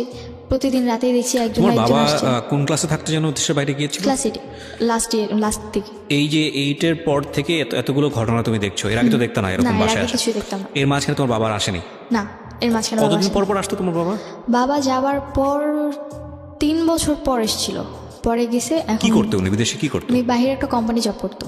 উনি কি ছুটি পেতো না নাকি উনি আসতো না? ছুটি না বলতে ছুটি দেওয়া হতো না, ওদের Okay. কন্ট্রাক্ট ছিল 5 বছরের আগে ছুটি দিবে না। তবে 3 বছর পর যদি চায় তাহলে 2 মাসের ছুটি দিবে। ওকে, ঠিক আছে, বলো তারপর। তারপর তুমি যে রাসেলের সঙ্গে যে ঘন্টার পর ঘন্টা কথা বলছো, এটা তোমার মা জানতো ওই সময়? মা জানতো বলতে জানতো কথা বলি, কিন্তু কার সাথে কথা বলি এটা জানতো। এটা জানতো না। ওকে, তো পরে আমার সাথে যদি রাসেলের 3টা অবধি কথা হতো, 3টার পর থেকে আবার রাসেল আম্মুর সাথে কথা বলতো। এটা তুমি পরে জেনেছো? পরে জেনেছি, যখন রাসেলকে কোশ্চেন করলাম, পরে রাসেল বলে যে তোমার ব্যাপারে কথা বলতেছি, ওর কথাটা ছিল এরকম। ফাইন, তুমি যে জায়গাটায় ছিলে সেটা হচ্ছে যে তোমার আম্মুর এরপরে এইসব বিষয়গুলো তোমার কাছে তেমন একটা পাত্তা পেতো না, তুমি তোমার মতো থাকতো, তোমার মা তোমার তার মতো লাইফ লিড করতো, এবং তুমি সেখানে কি কনফার্ম ছিলে যে এরপরেও এই ধরনের ঘটনা এরকম- ঘটছিল? হ্যাঁ, এরপরেও ঘটতো? হতো। Because আমি পরে টেক কেয়ার করতাম। তোমাদের রুমটা কি খুব পাশাপাশি ছিল? পাশাপাশি বলতে আমার রুম, তারপর একটা মাঝখানের রুম, তারপর আমার room। তো তোমার রুমে একটা গ্যাপ ছিল? ওকে। পরে দেখি যে রাসেল আমাকে ইন্সপিরেশন দিতে থাকে যে তুমি তোমার মায়ের ব্যাপারে প্রতি রাতে এসে থাকে, কেন কিছু বলছো না, তুমি এতদিন কেন আমার এতগুলো কথা বলো নাই, প্রতি রাতেই লোক এসে থাকে, তুমি আবার পার্টিকুলার প্রতিবাদ কোনো লোক করবা। ছিল এই লোকটা? কোনো বিশেষ লোক ছিল নাকি র্যান্ডমলি চেঞ্জ হতো এটা? চেঞ্জ আপ বলতে তুমি আমি- কয়জন লোকের সঙ্গে জানো এটা? আমি প্রথম দেখেছি 2 জন, পরবর্তীতে আরো 2 জন দেখেছি। ওকে, ঠিক আছে, বলো। হ্যাঁ, তো তারপর তোমাকে কি বললো? কন্টিনিউ 4 জন আসা যাওয়া করতো। পরবর্তীতে যখন আমি রাসেলের সাথে জিনিসটা প্রথমে শেয়ার করতে চাইনি, পরে ওর অনেক জোর জবরদস্তির কারণে পরে ওর সাথে যখন শেয়ার করলাম, পরে দেখলাম যে আমি যে ওর কাছে ব্যাপারগুলো শেয়ার করলাম সেই কথাগুলো ওকে আমাকে বলে দিছে। অ্যান্ড তখন তো আমার উপর আরও বেশি টর্চার। তোমার মা এসে কি বললো বিষয়টা নিয়ে? আমার মা জানলা এসে কিভাবে? আমি ঘুমিয়েছিলাম, এসে আমার হাত ধরে টেনে তুলছে। পরে আমি বললাম যে কী শুরু করছো তুমি এগুলো, আমাকে এরকম বলতেছে। পরে আমি বললাম যে আমি কী শুরু করলাম, বলে কি যে তাহলে তো একটা কাজ করতে পারো, মাইক নিয়ে মসজিদে গিয়ে মাইক নিয়ে ফুল এলাকাকে জানো আমি কি করি না করি, আর তোমার কথা কেউ বিশ্বাস করবে না, কজ ছোটোবেলা থেকে আমি এলাকার মানুষ হয়েছি, তো আমার কথাই সবাই বিশ্বাস করবে। আমার কথাটা ছিল এরকম। বলছি যে আমি কি বলছি, মানে তখন আমি পুরো আমি কি বলছি আমি কিচ্ছু বুঝতে পারতেছি না। পরে বললো যে তুমি কি মনে করো আমি কি কিছুই জানি না, আমি তো সবই জানি, তুমি রাসেলকে এইসব কথা বলছো, কেন বলছো এগুলা, কি চাও তুমি এগুলা। তো পরে আমি বললাম যে আমি কি বলছি তুমি রাসেলকে ডাক দাও, তারপর জিজ্ঞেস করি। পরে রাসেল আসলো, পরে রাসেল আসার পর পরে আমি জিজ্ঞেস করলাম আমি আপনাকে কী বলছি আর আপনি আমার আম্মুকে কী বলছেন। পরে বললো যে দেখো আমি তো ওরকম ইন্ডিকেট করে কিছু বলিনি তোমার আম্মুকে, জাস্ট এটুকুই বলছি যে কেন উনি এগুলো করে, এগুলো তোমার উপর খারাপ এফেক্ট পড়বে। মানে সে বুঝাচ্ছে যে সে আমার উপর অনেক টেক কেয়ারিং, সে আমার অনেক টেক কেয়ার করে, এই কারণে আম্মুকে বুঝাতে চাইছে, কিন্তু এই জিনিসটা তো আমার উপর ভালোভাবে ইফেক্ট পড়তেছে না। অ্যান্ড তার প্রতি আমার একটা বিশ্বাস হয়ে গেছে যে না, উনি হয়তো আমার টেক কেয়ার করতেছে। দ্যাট মিনস তুমি কি তাকে তখন লাভ করো? হ্যাঁ, তখন তাকে লাভ তোমাদের করি। দ্বিপাক্ষিক বিষয়টা যেরকম মানে মিউচুয়ালি ছিল যে না দুজন দুজনকে লাভ করো? হ্যাঁ, দুজন দুজনকে লাভ করি, এটা আমাদের মিউচুয়াল ছিল। কিন্তু আমি কখনো সহ্য করতে পারতাম না যে সে আমার আম্মুর সাথে কথা বলে। Biggest mistake, another biggest mistake এর সাইডটা থেকে, কারণ ও কিন্তু জানতো যে রাসেলের সঙ্গে ওর মায়ের এরকম একটা সম্পর্ক আছে, এবং ওর মায়ের জায়গাটা থেকে এটা বিশ্বাস করা খুবই কঠিন যে রাসেলের সঙ্গে তার সম্পর্কটা ভাই ভাইয়ের মতো। কিন্তু তারপরে ও জড়িয়ে গেছে বিকজ অফ ওর এজটা খুব সেন্সিটিভ একটা এজ। ও মাত্র ক্লাস 9-এ পড়ে, এবং ওই সময়টাতে যে ওকে সাপোর্ট দিবে, যে ওর পাশে একটু হলেও দাঁড়াবে, যে ওর সাথে একটু ভালো কথা বলবে, তার প্রতি ও দুর্বল হবে। এই বয়সটা এরকম, এবং সেটাই হয়েছে, এবং ইটস আ বিগেস্ট মিস্টেক। কিন্তু কিছু করার নেই, কারণ ও ধরা, ওর বয়সের কাছে ধরা, এগুলো একটু খেয়াল রাখতে হবে। হ্যাঁ, এটা একটা অ্যানাদার পয়েন্ট। ওকে, বলেন তো তারপর রাসেলের সাথে আমার ঘোরাফেরা এরকম চলতেছে। তো একদিন আম্মু জানতে পারে যে আমি রাসেলের সাথে বাইরে ঘুরতে গেছি। অ্যান্ড বাসায় আসার পর আম্মু যখন জিজ্ঞেস করলো কোথায় গেছিলাম, পরে আমি বললাম যে বাইরে গেছিলাম। আমি মিথ্যে বলি আম্মুকে, পরে আম্মু বলে যে আমি তো জানি তুমি রাসেলের সাথে বাইরে গেছো। আমি অবাক হয়ে যাই, কী করে জানলাম। পরে রাসেল এসে আম্মুকে কোনোভাবে ম্যানেজ করে। তো রাসেলকে আম্মু এতটাই বিশ্বাস করতো যে রাসেল যদি বলতো যে না আমি আপনার মেয়েকে নিয়ে পালিয়ে গেছি, তারপরে যদি এসে বলতো যে না আমি ওকে জাস্ট নর্মালি দেখতে নিয়ে গেছি জায়গাটা, ওটাই বিশ্বাস করতো আমার আম্মু। তো এতটা বিলিভ করতো। আর এর মধ্যে তো 4-5 জনের সাথে আম্মুর অলরেডি রিলেশন চলতেছে, তাও রাতে। এগুলো তুমি রাসেলের সাথে শেয়ার করতে? হ্যাঁ, এগুলো আমি রাসেলের সাথে, এরপর থেকে আমি আমার টোটালি সব কিছু ওর সাথে শেয়ার করতাম। তো রাসেল এগুলো জানার পরে কি বলতো? জানার পর ওর সাথে যদি আমার সাথে কথা হইতো, মানে আমার পরবর্তীতে আমাদের রিলেশনে যখন 6-7 মাস কেটে গেছে, তখন এরকম চলতে থাকে। পরবর্তীতে আমার জিনিসগুলো খুব মানে করার না একটা খারাপ ভাবে যে তোমার সাথে আমার রিলেশন, আমার একটা গার্লফ্রেন্ড বয়ফ্রেন্ড নর্মালি যতটুকু কথা বলা দরকার তাদের নিজেদের ব্যাপারে, সেই জায়গায় কিনা আমরা 4-5 ঘন্টা শুধুমাত্র আমার মায়ের ব্যাপার নিয়েই কথা বলি। তখন তুমি জিনিসগুলো অ্যাভয়েড করার চেষ্টা করতে, যে আমি এগুলো অ্যাভয়েড করি। কিন্তু দেখতাম যে আমি যত অ্যাভয়েড করতেছি ও ততই বেশি আমার প্রতি আরো মানে রাগ দেখাচ্ছে, শুনতে চাচ্ছে, আমার সাথে কথা বলতো না যে কেন তুমি তোমার মায়ের ব্যাপার আমাকে বলো। মানে বিষয়টা তোমাদের সম্পর্কটা এমন ছিল যে কাল রাতে বাসায় কি হয়েছে সেটা তোমার বয়ফ্রেন্ডের সাথে শেয়ার করা, এটাই মূল এজেন্ডা। হ্যাঁ, এটাই মূল এজেন্ডা। আমি এখানে একটা বিষয় একটু ইন্টারাপ্ট করি প্রিয় শ্রোতা। আজকে যে স্টোরিটা আমরা এখানে প্রচার করছি, সেখানে ওর সামাজিকতার কথা চিন্তা করে, এবং এই ধরনের স্টোরিতে শুধু সামাজিকতা না, যাতে করে এটা একটা স্বাভাবিক পার্সপেক্টিভ থেকেও ওর নাম এখানে অন্য নাম ব্যবহার করা হয়েছে, ওর আসল নাম প্রকাশ করা হয়নি। ওর ভোকালটা যেটা আপনারা শুনতে পাচ্ছেন ওটা রিয়েল ভোকাল না, এটা আমরা রেডিও এন্ড থেকে চেঞ্জ করে দিয়েছি। দিস ইজ রেকর্ডেড স্টোরি, আমরা রেডিও এন্ড থেকে এটা চেঞ্জ করেছি। এবং শুধু তাই না, ও যত নাম এখানে ব্যবহার করছে, যত পরিচয় এখানে এসছে, প্রত্যেকটা জিনিস হচ্ছে ফেক। শুধুমাত্র স্টোরিটা ও যেভাবে বলছে ওর জায়গা থেকে রিয়েল, এবং যাতে করে ওর সামাজিকতায় কোনো সমস্যা না হয় সেজন্যেই এই নামগুলো বা ওর ভোকালটা সব কিছু চেঞ্জ করা হয়েছে, এবং যাতে করে ওর সামাজিকতায় কোনো সমস্যা না হয়। আমরা মূল ঘটনা থেকে কী শিক্ষা নিব সেটাই হচ্ছে বিষয়, সেজন্য মূল ঘটনার দিকে আপনারা ফোকাস করুন। ও কে, কোন এলাকা থেকে আসছে, কি এটা ফাইন্ড আউট করবেন না, ঠিক আছে? ওকে, বলো তারপর। তো এর মধ্যে আবার জানতে পারি যে আম্মু আমার ব্যাপারে যে 4-5 জনের সাথে তার রিলেশন ছিল, সে তাদেরকে কন্টিনিউ আমার ব্যাপারে খারাপ কথা বলে যেত। শুধু তাই না, আমার নানু বাড়িতে গেলে আমার টপিক থাকতো খারাপ ব্যাপার। আমার বাবার সাথে তো প্রতি রাতে মানে আল্লাহ 30 দিন যদি আমার বাবার সাথে তার কথা হতো, প্রতি রাতে আমার বাজে টপিক নিয়ে আব্বুর সাথে কথা হতো। অ্যান্ড আস্তে আস্তে আব্বুর বিষিয়ে তুলেছে যেটাকে বলে। হ্যাঁ, তো তুলতে এমন একটা পর্যায়ে চলে গেছে যে আমার সাথে বাবা টোটালি কথা বলতে চায় না। অ্যান্ড আমি পুরোপুরি খারাপ হয়ে গেছি, মানে খারাপ কি তার চেয়েও খারাপ হয়ে গেছে আমার বাবার কাছে এটা।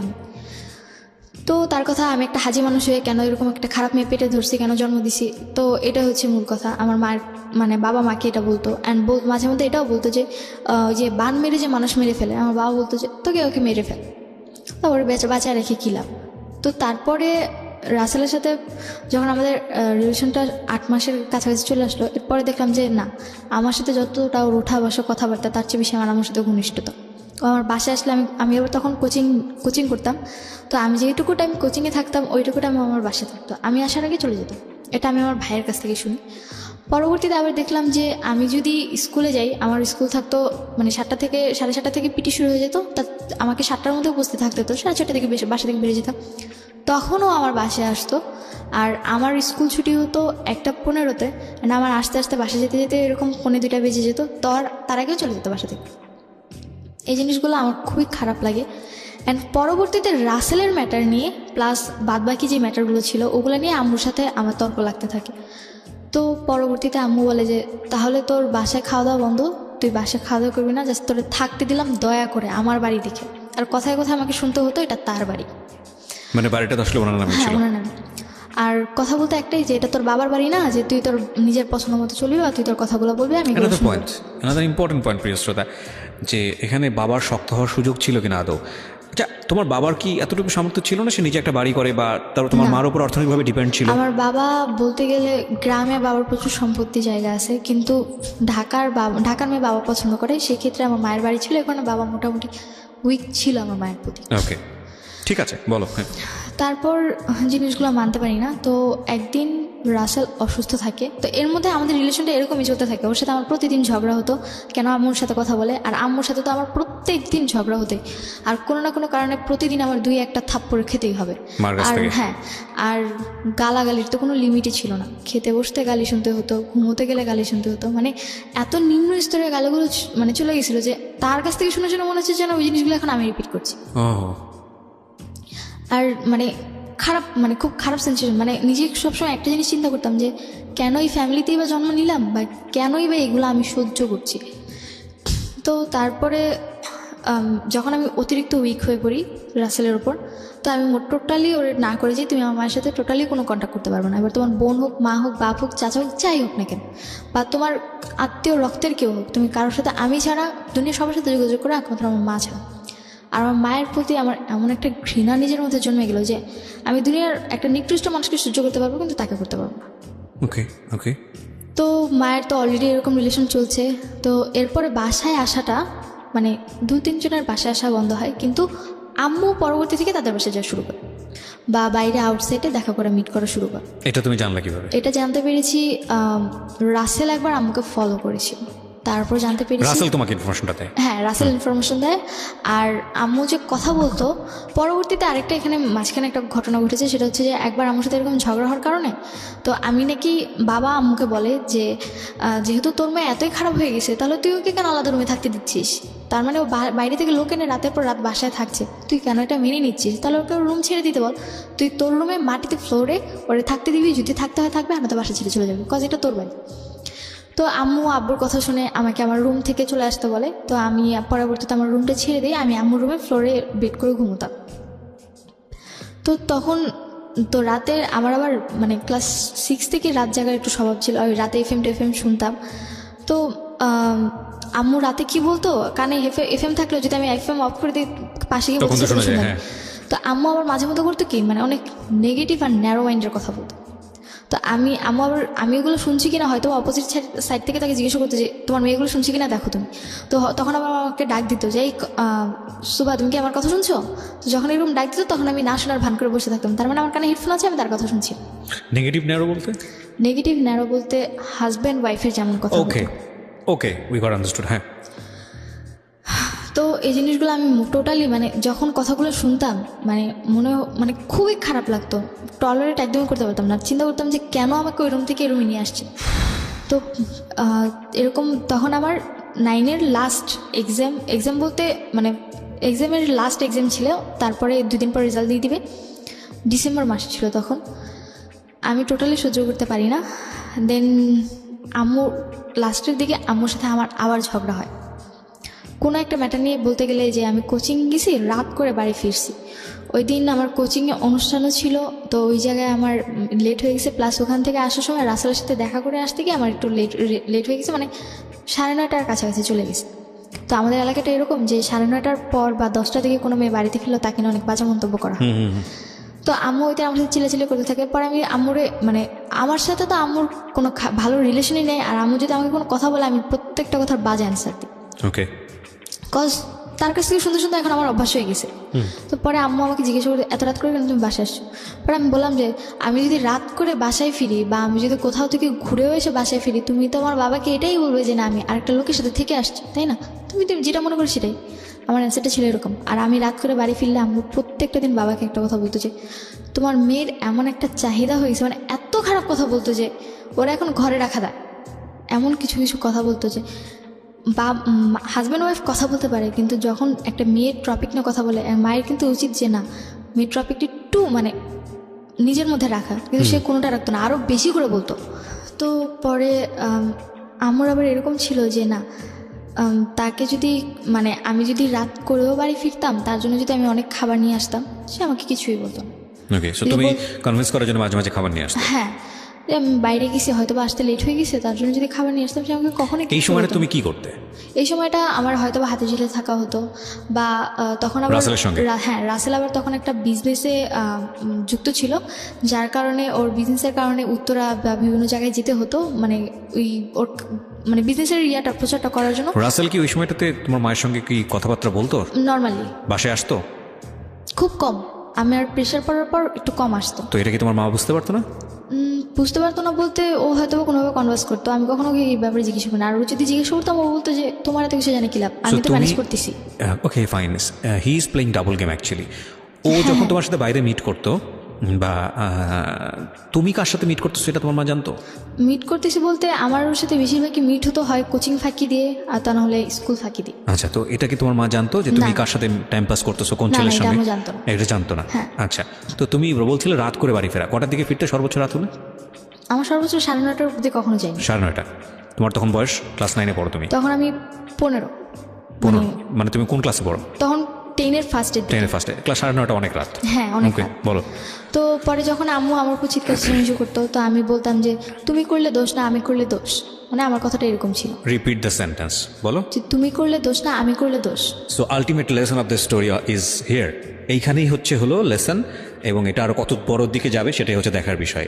এই লাইনটা একটু মাথায় রাখেন, কারণ একটা কথা আমরা সবসময় বলি, শিশুকে যে পরিবেশে বড় করছেন সে সেই রকমই হবে, বা তার চেয়ে ভয়ানক হতে পারে। ওকে, হ্যাঁ। তো যখন আম্মুর সাথে এরকম তর্ক বিতর্ক যেত, তো তার সাথে আমার মানে এরকম কন্টিনিউ এরপর থেকে প্রতিদিনই প্রায় তার সাথে আমার মারামারি হতো। মানে সে আমাকে মারতো, আমি তাকে মারতাম, তারপর সে আমাকে বকাবকি করতো। সো ন্যাস্টি না? এগুলো শুনলেও মানে যে এটা চিন্তাই করা যায় না, বাট চিন্তা করে দেখুন মানে কতটা ভয়াবহ হতে পারে একটা পারিবারিক সমস্যা। ওকে, তো এরকম ঘটনা ঘটতেই থাকে প্রতিদিন।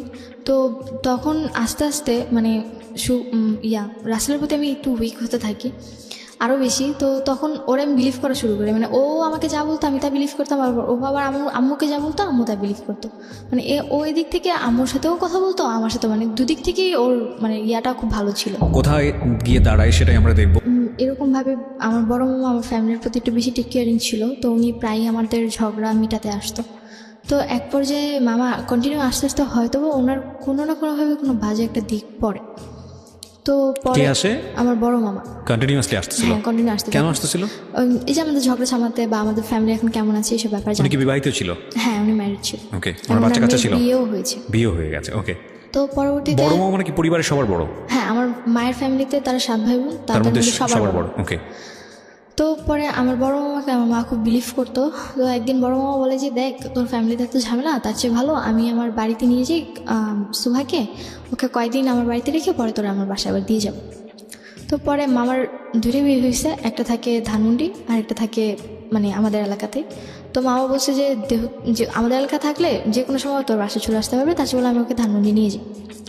ধানমন্ডিতে আমি মানে আমি একদমই প্রস্তুত ছিলাম না, বা আমি যেতেই চাইনি টোটালি। কিন্তু আম্মুর প্রচুর জোর জবরদস্তি অ্যান্ড গালাগালি সহ্য করতে না পেরে যে এইটুকু চিন্তা করতাম যে না, 2-3 দিনের জন্য রেস্ট তো পাবো অন্তত আমি।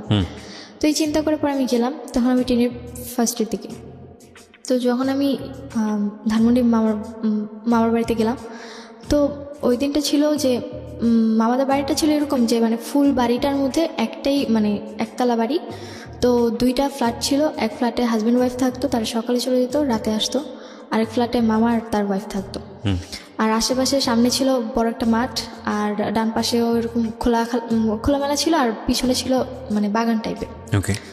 তো যখন ওই বাড়িতে গেলাম, তো প্রথম দিন মোটামুটি মামার নিজেদের বাড়ি? নিজেদের বলতে ভাড়া থাকতো তার। ওকে। তো প্রথম দিনটা মোটামুটি মামি আমার খুব টেক কেয়ারিং করে। তো মামি আবার জব করতো, মামা নর্মালি কিছু করতো না। তো মামি সকালবেলা জবে চলে যায়, পাশের বাড়ির লোকেরাও চলে যায়। তো আমি মানে ড্রয়িং রুমে বসে টিভি দেখতেছিলাম। তো মামার আচরণগুলো আমার কাছে খুব একটা ভালো লাগে, মানে সে অন্যরকম আচরণ করতেছিল। তো পরবর্তীতে তার আমার পাশে এসে বসা টাচিংগুলো আমার কাছে খুবই খারাপ লাগে।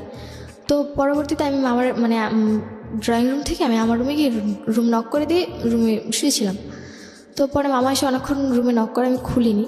পরে বললো যে মানে ভয় দেখাচ্ছিল, যদি তুই না খুলিস তাহলে কিন্তু আমি তোকে পুলিশে দিয়ে দিব বা তোর কিন্তু একটা ক্ষতি করে ফেলবে, এরকম কথা বলছিল। তবু আমি খুলিনি।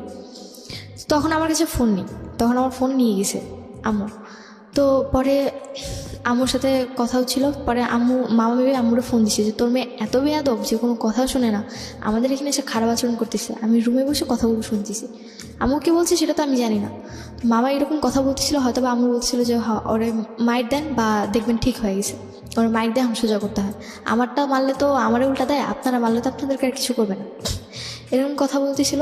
তো পরে মামা রেগে যায় প্রচুর আমার উপর। অ্যান্ড পরে যখন আমি পরে অনেকক্ষণ দরজা তোর মা কথা বলবে তোর সাথে, দরজা খুল। পরে আমি যখন দরজা খুলি, মামা আমার গায়ে হাত দেয়, আমাকে একটা চর মারে। অ্যান্ড এতটাই জোরে ছিল যে না, আমি 2-3 মিনিটের জন্য স্তব্ধ হয়ে গেছি। তো পরে আমি বললাম যে কী করতেছেন এগুলো আপনি। পরে আমার সাথে অনেক বাজে আচরণ করে। অ্যান্ড এক পর্যায়ে অনেক খারাপ সিচুয়েশনের মধ্যে উনি আমাকে রেপ করে। আমার লাইফে ফার্স্ট টাইম ছিল তখন। আমি প্রচুর চিৎকার করি কিন্তু কোনো লাভ হয়নি। হয়তো বা আমার চিৎকারটা কারো কান অব্দি যায়নি, বা হয়তো বা আমার ভাগ্যেই ছিল এরকম। ভাগ্যের দোষ দিয়ে লাইফটাকে ছেড়ে দিই যে কী করলাম এটা। তো ওই দিন এই সিচুয়েশন যাবার, উনি তোমাকে কি বলে এই ঘটনার পরে? এই ঘটনার পর আমাকে একটাই কথা বলে যে তোর মায়ের মানে পরবর্তীতে ওনার মুখ থেকে আমি যেটা জানতে পারলাম যে হয়তো ওনাদের ফুল ফ্যামিলিটাই এরকম। বড় মামার সাথে আচরণ করার পর বলে যে আমার যে ছোটো মামা ছিল উনিও নাকি এরকম কয়েক জায়গায় এরকম কিছু করছে। সো আমি যদি এগুলো কাউকে বলতেও যাই, কেউ কখনো বিলিভ করবে না, আর এতে নিজের বদনাম হবে, নিজের মান সম্মান যাবে, প্লাস সমাজে কলঙ্কিত হব আমি। এই কথাগুলো বললে সমাজে হয়তো বা ন্যায় বিচার তো কখনো আমি পাবো না। তাদের কথা ছিল এরকম যে ন্যায় বিচার তো তুমি কখনোই পাবো না, আর আমাদের ব্যাপারে কিছু বলতে গেলে কেউ কখনো বিশ্বাসও করবে না, আর তাছাড়া তুমি এখনও 18 বছরের হওনি। তখন আমার সবচেয়ে বড় তখন এটাই মনে করতাম যে কেন আমি 18 বছরের আগে আমার জীবনে এগুলো আসতেছে, সহ্য করতে পারিনি। তারপর বাসায় আসলাম। You are so desperate first of all. তুমি আজকে লাখ লাখ মানুষের সামনে কথাগুলো বলার সাহস করছো, এই জায়গা থেকে আমি তোমাকে অনেক ডেসপারেট মনে করতেছি। তুমি ঘটনা ঘটার পরে পুলিশে যাওনি কেন? আমি গিয়েছো তুমি পরে গেছি, অনেক আমরা আগাই প্রিয় শ্রোতা। তো পরে আমি বাসায় আসার পর 2-3 দিন কোনো কথা নেই। অ্যান্ড যে জিনিসটা আমার কাছে অনেক কষ্টকর ছিল, ফার্স্ট টাইম আমার লাইফে এরকম কিছু অনেক পেইনফুল ছিল। পরবর্তীতে রাসেলের সাথে আমি ব্যাপারটা শেয়ার করি। ওটা কি ইন দ্য মিন টাইম ঘটনা ঘটার পর শেয়ার করেছো? পর বলতে 4-5 দিন পর। ওকে। তো যখন আমার বাসায় এসে পরে আমি ওর কথাগুলো বললাম, অ্যান্ড দেখলাম যে ও আমার কথাগুলা মনোযোগ দিয়ে না শুনে আমার কথাগুলো নেগেটিভলি নিচ্ছে। কেন করছে, কিভাবে করছে? আমি এক্স্যাক্টলি ও বেসিক্যালি ওই ঘটনাগুলো মোমেন্টটা জানার চেষ্টা করতেছে, ওই মোমেন্টটা থেকে এক ধরনের মজা নেবার চেষ্টা করতেছে। এক্স্যাক্টলি। ওকে, তারপর? যেটা আমি কোনোভাবে ওরা বলতে পারতেছিলাম না, আমার নিজের কিছু গিল্টি ফিল হচ্ছিল যে আমি এগুলো কিভাবে বলবো একটা মানুষকে। ও আসলে সেক্সুয়ালি একটা বিকৃত মানসিকতার ছিল। টু বি অনেস্ট, যতটুকু ওর কাছ থেকে জানতে পেরেছি, যদি সত্যি হয়ে থাকে তাহলে এটা মোটামুটি ক্লিয়ার। নইলে একটা মেয়ে যখন এরকম একটা সিচুয়েশনে পড়ে তখন তার কাছ থেকে এত কিছু কোয়ারি করা এবং সেটা আমি তোমার কথাটা যতটুকু বুঝতে পেরেছি ওই মোমেন্টটা সম্পর্কে বেশি বেশি জানতে চাচ্ছিল। ও আসলে বিকৃত মানসিকতা ছিল, এছাড়া আর কিছুই বলা যায় না। তো পরে এই ব্যাপারগুলো আমি ওর সাথে ওরকমভাবে শেয়ার করতে পারিনি, যার কারণে আমার খুব রেগে যায়। রেগে যায়, আমার কাছে উল্টাপাল্টা অনেক কথা বলে। অ্যান্ড পরবর্তীতে আমি ওরে কথাটা বলতে আমার মনে হয় যে 2 সেকেন্ডও লেট করিনি, এর মধ্যে ওকে কথাগুলো আমাকে বলে দিছি, যে কথাগুলো আমি কার সাথে শেয়ার করতে চাচ্ছিলাম না। তোমার এই আনএক্সপেক্টেড যে ঘটনাটা সেটা তোমার মাকে বলে দিয়েছি। তো আম্মুকে যখন ব্যাপারগুলো বলে, আম্মু সাথে সাথে আমার রুমে আসে, ও চলে যায়, তারপর আমার রুমে এসে বলে যে তো এতটা নিচে নামছিস যে তুই এখন আমার ভাইয়ের নামে ব্লেম দেওয়া শুরু করলি। আমি আমার কষ্টটা কারোর সাথে শেয়ার করতে পারতেছিলাম না, যে আমি এতটা বড় একটা প্রবলেমে পড়লাম যে অন্তত আমার মা আমার প্রবলেমটা শুনছে না, আমাকে উল্টো ব্লেম দিচ্ছে যে আমি তার ভাইয়ের নামে কেন ব্লেম দিচ্ছি। অ্যান্ড 4-5 দিন কি 1 সপ্তাহের মতো আমি ঘর থেকেই বের হই না, ঘরেই থাকি। তারপর আমার এক্সাম পড়ে যায়, 10-এর ফার্স্ট ইয়ার এক্সাম এপ্রিলে পড়ে। তো পরে আমার এক্সাম দিন ছিল, ওই দিন আমার অ্যাকাউন্টিং এক্সাম ছিল। অ্যান্ড দিনটা ছিল মেবি মঙ্গলবার দিন ছিল। ওই দিন রাসেল অনেক অসুস্থ ছিল। আমার ঠিক এরকম একটা ঘটনার পরপরই অসুস্থ ছিল, তো আমার চিন্তা ছিল যে ও তো মেসে থাকে আর ওরকম ঠিকভাবে খাওয়া দাওয়া করতে পারে না।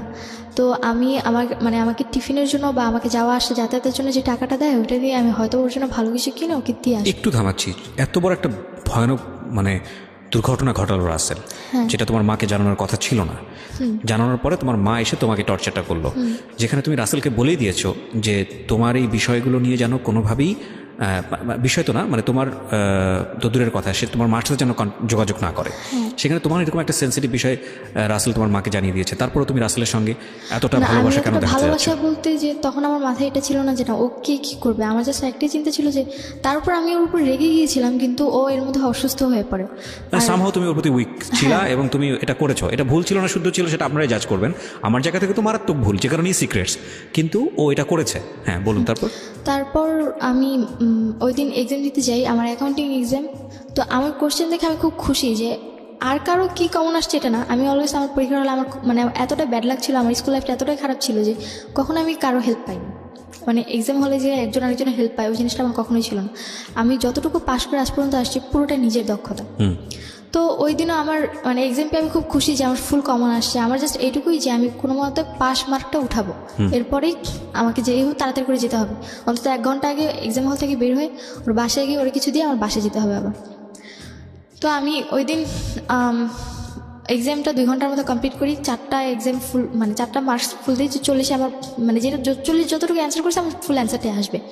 তো আমি এরপর এক্সাম হল থেকে বের হয়ে যাই। ওই জিনিসটা আমার মামি আবার ফলো করে যে এক্সাম হলে ঢুকে এক্সাম আবার 3 ঘন্টা, সেই জায়গায় আমি কিনা 2 ঘন্টা এক্সাম দিয়ে বের হয়ে গেছি, কোথায় যাচ্ছি, মামি আবার আমাকে ফলো করে। তো মামি ফলো করে পরে আমি মেন রোডের দিকে ফলো করে। মামি। কোন মামি? এটা হচ্ছে আমার মেঝো মামার ওয়াইফ। আচ্ছা। তো সবাই তোমার সম্পর্কে একটা নেগেটিভ পারসেপশন, সুতরাং সবাই ফলো করে। ওকে। তো পরে দেখলো যে আমি একটা দোকানে ঢুকলাম, ঢুকে রুটি কিনলাম আর বাইরে থেকে কলা কিনলাম। তো আর মেডিসিন যেটা নর্মালি কিনে যাচ্ছি। তো মামি আমাকে অনেকক্ষণ ফলো করে। তো ফলো করার পর মামি দেখলো যে আমি শুভর বাড়ির সামনে এসে একটা ফ্যাক্সিলোডের দোকান থেকে। শুভকে? শুভ বলতে রাসেলের ফ্রেন্ড। ওকে, রাসেলের ফ্রেন্ড। হ্যাঁ। তো ওর নাম্বার আমার মুখস্থ ছিল। তো আমি ফ্যাক্সিলোডের দোকান থেকে শুভকে ফোন করছি যে শুভ ভাই আপনি কোথায় আছেন? পরে বললো যে আমি তো বাড়িতেই আছি। বলে কি রাসেল কি আসে? তাহলে আমি আসতাম। ওর ফোনে ফোন দিচ্ছি, ফোনটা সুইচ অফ, ওর ফোনটা সুইচ অফ ছিল। তো পরে শুভ ভাই বলতেছে যে কই, আমিও তো ওর ফোনে দিয়ে পাচ্ছি না, আর ও তো বাসায় নেই, ও তো আরও 2 ঘন্টা আগে বের হয়ে গেছে। তখন আমার মাথায় একটা জিনিসে কাজ করতেছিল, আমার পরীক্ষা 2 ঘন্টা আগে, তার মানে আমি 2 ঘন্টা আগে বের হয়েছি, ও 2 ঘন্টা আগে কোথায় গেছে? নিশ্চয়ই তোমার বাসায় আসছে। আমি ওই জায়গার একটা সেকেন্ডও লেট করলাম না। মামি জাস্ট ওইটা দেখলো আমাকে ফ্যাক্সিলোডের দোকানে কথা বলতে। মামি আমার সাথে আম্মুকে ফোন করছে।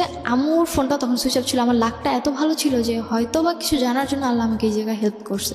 ওকে। এবং ভয়ানক কিছু একটা আমরা দেখতে চাচ্ছি, এটা আমরা খুব ভালো করেই বুঝতে পারছি। তো আমি যখন শুভ ভাইয়ের কাছ থেকে ইনফরমেশনটা পাই, আমার মাথা আর কোনো কাজ করে না। আমাকে যেভাবে হোক বাড়ি পৌঁছতে হবে, এবার 1 ঘন্টায় হোক বা 5 মিনিটে হোক। তো আমি যে ফ্যাক্সিলোড থেকে ফোন করেছিলাম সেখান থেকে আমার বাসাটা বেশি একটা দূরে ছিল না। তো আমি যেহেতু এলাকা ছোটোবেলা থেকে বড় হয়েছি, সেক্ষেত্রে আমাকে কিছু কখনো বলেনি। তো আমি ওখান থেকে দৌড় শুরু করি। তো আমি বাসার গলির সামনে গিয়ে এক পর্যায়ে হাঁপিয়ে যাই। তো ওখানে একটু দাঁড়াই যে আমাকে দৌড়েই যদি আমি বাসায় যাই তাহলে ওরা নক পেয়ে যাবে, আমাকে এমনভাবে যেতে হবে যে না আমি হঠাৎ করেই আসছি। তো পরে আমি বাড়িতে গেটটা আসলেই মনে হয় ওই দিন আমার লাকটা খুব ভালো ছিল। গেটটা যখন আমি খুলি ওরা হয়তো বা কোনো টের পায়নি। আমি গেটটা আস্তে খুলে শুটা খুলে স্কুলের যখন আমি ঘরে ঢুকি, হয়তো আমার ছোটো 2 ভাই তখন বের হচ্ছিলো। তো এই জিনিসগুলো আমার ছোটো 2 ভাইয়ের মধ্যে একটা খারাপ প্রভাব পড়ে। ওরা খুব খারাপ আচরণ করতে থাকে। অ্যান্ড এখনও পর্যন্ত আমার ছোটো 2 ভাই এতটাই খারাপ আচরণ করে, ওদের আচরণটা এতটাই নিম্ন টাইপের। খারাপ বলতে অনেক খারাপ আচরণ করে, কারোর সাথে ভালো ব্যবহার করে। খারাপে তো বিভিন্ন রকমের টাইপ আছে। কথা বলার স্টাইল ভালো না, বকা দিয়ে কথা বলে যাকে বলবে, আবার উগ্র আচরণ, অনেক উগ্র আচরণ, আর কারোর সাথে কোনো ভালো আচরণ করে না। ওই জিনিসগুলো হয়তো বা ওদের মধ্যে কোনো একটা এফেক্ট পড়েছে। তো আমার ভাই দুটো তখন বের হয়ে যায়। তো আমাকে আমার মেজো যে ভাইটা ছিল আবার আম্মুর আবার সব কথা শুনে, তো ছোটোটা আবার আমার কথা শুনে। মেজোটা দেখছে আমাকে, দেখে ও চাল থেকে চিৎকার করছে আম্মু আপু কিন্তু ঢুকলো বাড়িতে। ও পাশের বাড়ির চালে মানে কয়েকটা ছেলে মিলে চালের মধ্যে ঘুরে উড়াইতেছিল, তো আমাকে দেখছে আবার। তো আমি যখন আস্তে করে ঘরে ঢুকে শুটা করছি তখন চিৎকার করেছে যে আম্মু আপু কিন্তু ঘরে ঢুকলো। এই কথাটা আম্মু শুনছে, শুনে তাড়াতাড়ি করে যেই উঠতে গেছে আমি রুমের মধ্যে প্রবেশ করে যখন তাদেরকে এমন একটা সিচুয়েশনে দেখি যেটার জন্য সত্যি হয়তো বা আমার জন্য আনএক্সপেক্টেড ছিল। আমি ওখানে খাবারগুলো রেখে বসে, এটা তোমার জন্য আনএক্সপেক্টেড ছিল, বাট আমাদের জন্য সবার জন্য, যারা আমরা স্টোরিটা শুনছিলাম তাদের সবার জন্য এটা এক্সপেক্টেড ছিল। ওকে, অন্যান্য সবার ক্ষেত্রে এটা যেমনটা হোক নিজের ক্ষেত্রে মেনে নিয়েছি। হয়তো বা ওদিক থেকে আমার কোনো উইকনেস ছিল না, কিন্তু অফকোর্স তোমার উইকনেস ছিল এবং এটা ভুল ছিল। আমি তো বলছি যে অ্যাডোলেসেন্স পিরিয়ডে ছিল, তুমি সবই তোমার মধ্যে প্রতিবাদ সত্তা গ্রো করেছে, কিন্তু লজিকটা গ্রো করেনি। লজিকটা যদি গ্রো করতো তাহলে তুমি নিশ্চয়ই ছেলেটার সাথে এইভাবে জড়াতে না। হ্যাঁ, তো পরে যখন এই জিনিসগুলো দেখি আমার হাত থেকে কলার রুটি পড়ে যায়, তো আমার ছোটো ভাইটা মানে নিজে যে ভাইটা ওর চাল থেকে তাড়াতে মানে পাশের বাড়ির চাল থেকে নেমে আমাদের বাড়িতে ঢুকে বয়স কত ওর? ওর বয়স এখন চলতেছে মেবি 12, আর তখন ছিল মেবি 8 কি 9 এরকম ছিল। তো পরে ও আর কোনো কথা বলে না, ও এই সিচুয়েশনটা দেখে ওর সামনেও? ওর সামনে। মানে এমন কোন সিচুয়েশন কি ছিল যে খুবই বিব্রতকর? খুবই বিব্রতকর বলতে মানে আমি সত্যি বলে বোঝাতে পারবো না। ওকে ফাইন, আমরা জানতে চাচ্ছি না। অ্যান্ড রাসেল যখন ব্যাপারটা দেখে ও আমাকে মানে নিজের চোখকে তো আমি আর অবিশ্বাস করতে পারবো না। এতদিন না হলে আমি নিজেকে অবিশ্বাস করে ওকে বিশ্বাস করে আসছি, এরপর থেকে ওকে মেনে নেওয়াটা আমার পক্ষে সম্ভব। কি করলে তুমি ওই সময়টাতে? তখন আমি হাত থেকে ওগুলো ফেলে দিই, মানে প্রথমে হাত থেকে পড়ে যায়, পরে আমি এই কথাটা বলি যে মানে একটা বকা দিই ওরে যে তোর মতো এরকম খারাপ টাইপের ছেলের জন্য আমি যে এই খাবারটা নিয়ে এসেছিলাম তোর অসুস্থতার জন্য, এটা মনে হয় তোর সাত কপালের ভাগ্য। এটা বলে রুটি আর কলাটা ধরে ফিক্কা মেরে একদম গেটের বাইরে ফেলে দিই। আর ছোটো ভাইটার সাথে সাথে আম্মু বলে যে তুমি বাইরে যাও, তো বের হয়ে যায়। আর একদম যে ছোটো ভাইটা ওকে নানুর বাসায় পাঠায় দেয়। তো আমি গেট আটকে দিই, মানে গেট আটকে দিই, পরে ওদের দুজনকে রুমে রাখি। তো রুমে রেখে বলছি যে এখন কি করবে বলো, এখন আমার কি মানে অবিশ্বাস করবে বা এখন এর আগেরগুলো তো নিজের চোখে দেখছি, এবার তো তোমাদের দুজনকে একসাথে দেখলাম। এখন রাসেলকে বলতেছি যে তুমি এখন কি বলবা, মাকে বলতেছি তুমি এখন কি বলবা। পরে আম্মু বলতেছে যে কেন, ও কি বলবে মানে অন্যান্যগুলো যেমন মেনে নিতে পারছে এটা কেন মেনে নিতে পারবে না। পরে আমি রাসেলকে বললাম যে আসলে কি এটা আমি মেনে নিব। তো তখন হয়তো আম্মু কোনো জিনিস একটা গেস করতে পারছে যে হয়তো বা ওর সাথে আমার রিলেশন। তার পর্যন্ত গেস করেন না, তার আগ পর্যন্ত গেস করেনি। ম্যান, মানে মানে আমি totally speechless. Can you imagine the situation actually? এটা কি স্টোরি না অন্য কোনো কিছু? মানে আমি জীবনে এত গল্প শুনেছি মানুষের এবং এত গল্প আমি প্রচার করেছি, মানে আমি এখন তো অনেক বেশি ম্যাচিউর। প্রথম যখন শুনতাম ভেতরে তোলপাড় হয়ে যেত, কিন্তু আজকে না মানে এত বেশি এক্সট্রিম লেভেলের ইমোশন হচ্ছে যে আমি ফিল করতে পারছি না যে আসলে কী বলবো, মানে আনথিঙ্কেবল। তারপরে কি হলো? তারপরে রাসেলকে বললাম যে এগুলা করার মানে কি। পরে আমাকে বললো যে পরে আমাকে আর কিছু বলে না। পরে আমি আমার রুমে চলে আসি, এসে ড্রেস আপ চেঞ্জ করে আমি আম্মুর ফোনটা আম্মুর রুম থেকে নিয়ে এসে নানুকে ফোন দিই। আর রাসেলকেও বেরোতে দিই না আর আম্মুকেও বেরোতে দিই না। নানুকে ফোন দিই, পরে নানু আসে, পরে নানুরে বললাম যে দেখো এগুলা কি। নানু আমার সাথে চিলে করতেছি যে এগুলা কি, মানে তুমি আবার উল্টাপাল্টা কিছু করে আবার তো আমার মেয়ের গায়ে দোষ দিচ্ছ।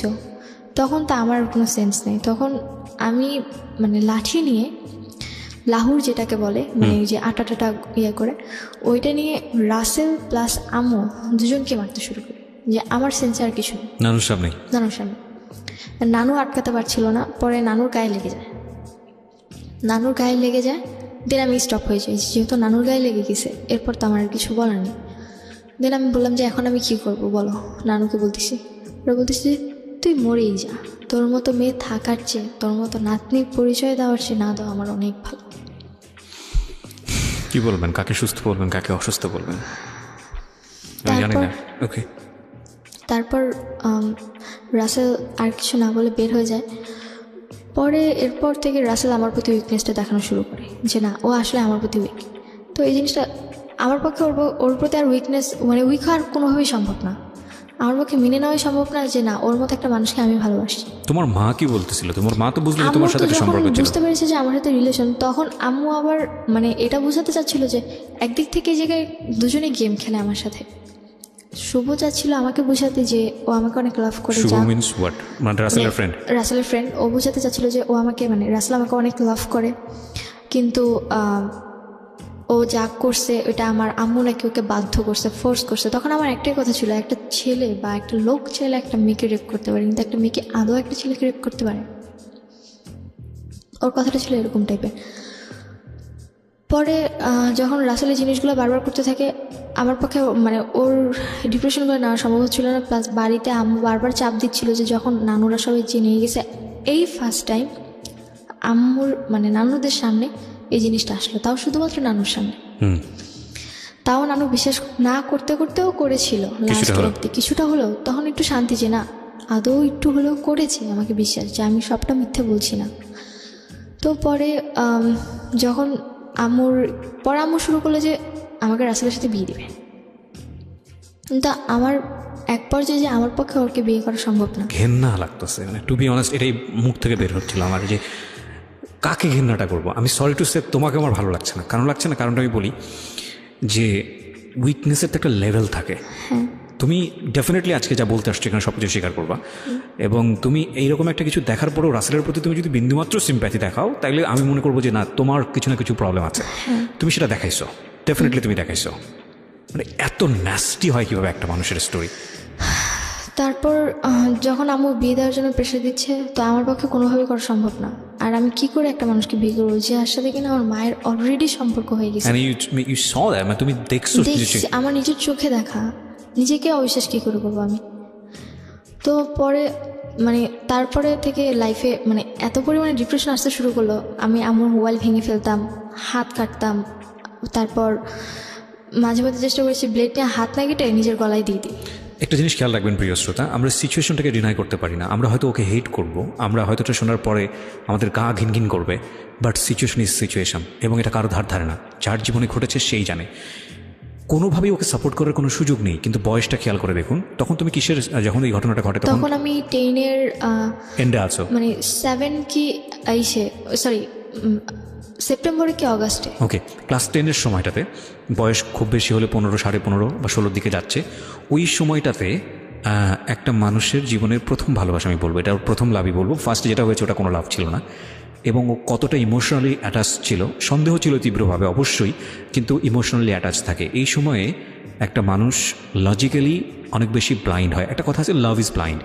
সেই সময়ে ওর লাইফে দুইটা ঘটনা, একটা হচ্ছে পৃথিবীর জঘন্যতম ঘৃণতম একটা ঘটনা, এবং সেই ঘটনাটা যাকে সে সবচেয়ে বেশি লাভ করে তার সঙ্গে। এখন এইটার ওর ব্যালেন্স করা ওর বয়সের জায়গাটা থেকে ইজ রিয়েলি ডিফিকাল্ট। এই জিনিসগুলো যেন একটু চিন্তা করি। হ্যাঁ, প্লিজ বলুন। তারপর রাসেলের বাবা আসছে, ওর ভাইরা আসছে, ওর কিসের জন্য আসছে? বিয়ের জন্য। আম্মু ওদেরকে ডাকা আনছে।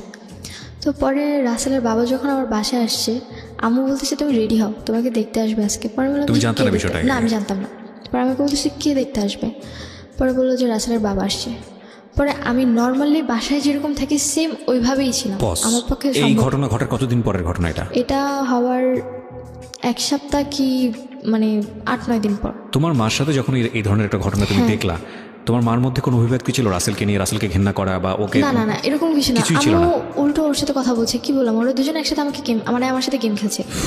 আম্মু তখন আমাকে এটা বোঝাতে চাচ্ছে যে আম্মু তখন জানছে যে রাসেলকে আমি ভালোবাসি। তারপর ওর বাবার কথাগুলো খুব ন্যারো মাইন্ডেড ছিল, বলতেছিল যে আমি আপনার মেয়েকে দেখে নিচ্ছি না, আমি আপনাকে দেখে আপনার মেয়েকে নিচ্ছি।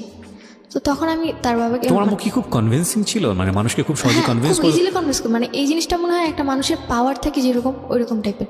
উনি যদি কারোর সাথে কথা বলে, আমি সুন্দর করে কনভিন্স করে ফেলতে পারি, এত সুন্দর করে কথা বলে যে মানে এখন চোখের সামনে যদি কোনো ঘটনা দেখে, ওর কথা শুনলে মনে করবে যে ওই ঠিক বলছে, যেটা দেখছে ওটা ভুল, মানে নিজে ভুল। এরকম অনেক পার্সোনালিটি আছে, এটা অস্বীকার করার কোনো উপায় নেই। এই কারণে আমার লাইফে আরো সবচেয়ে বেশি প্রবলেম যে আমি কাউকে কোনো বিশ্বাসই করতে পারছিলাম না এমনভাবে। আর কান্না জিনিসটা আমার এমন একটা জিনিস যে সে কান্না করলে তার চোখের পানি দেখলে যে কেউ ভুলে যাবে, এরকম একটা সম্ভব তার এই কনভিন্সিং পাওয়ারটা আছে। তো রাসেলের বাবা যে কথাটা বললো, তারপর আমি রাসেলের বাবাকে ডিরেক্টলি কোশ্চেন করলাম যে আপনার ছেলের সাথে যদি আমার বিয়ে হয়, সাপোজ, তখন আপনার ছেলের সাথে কি আমার মা সংসার করবে যে আপনি আমার মাকে দেখে আমাকে নিচ্ছেন? এই ধরনের কথা কি তুমি সরাসরি বলে দিয়েছি?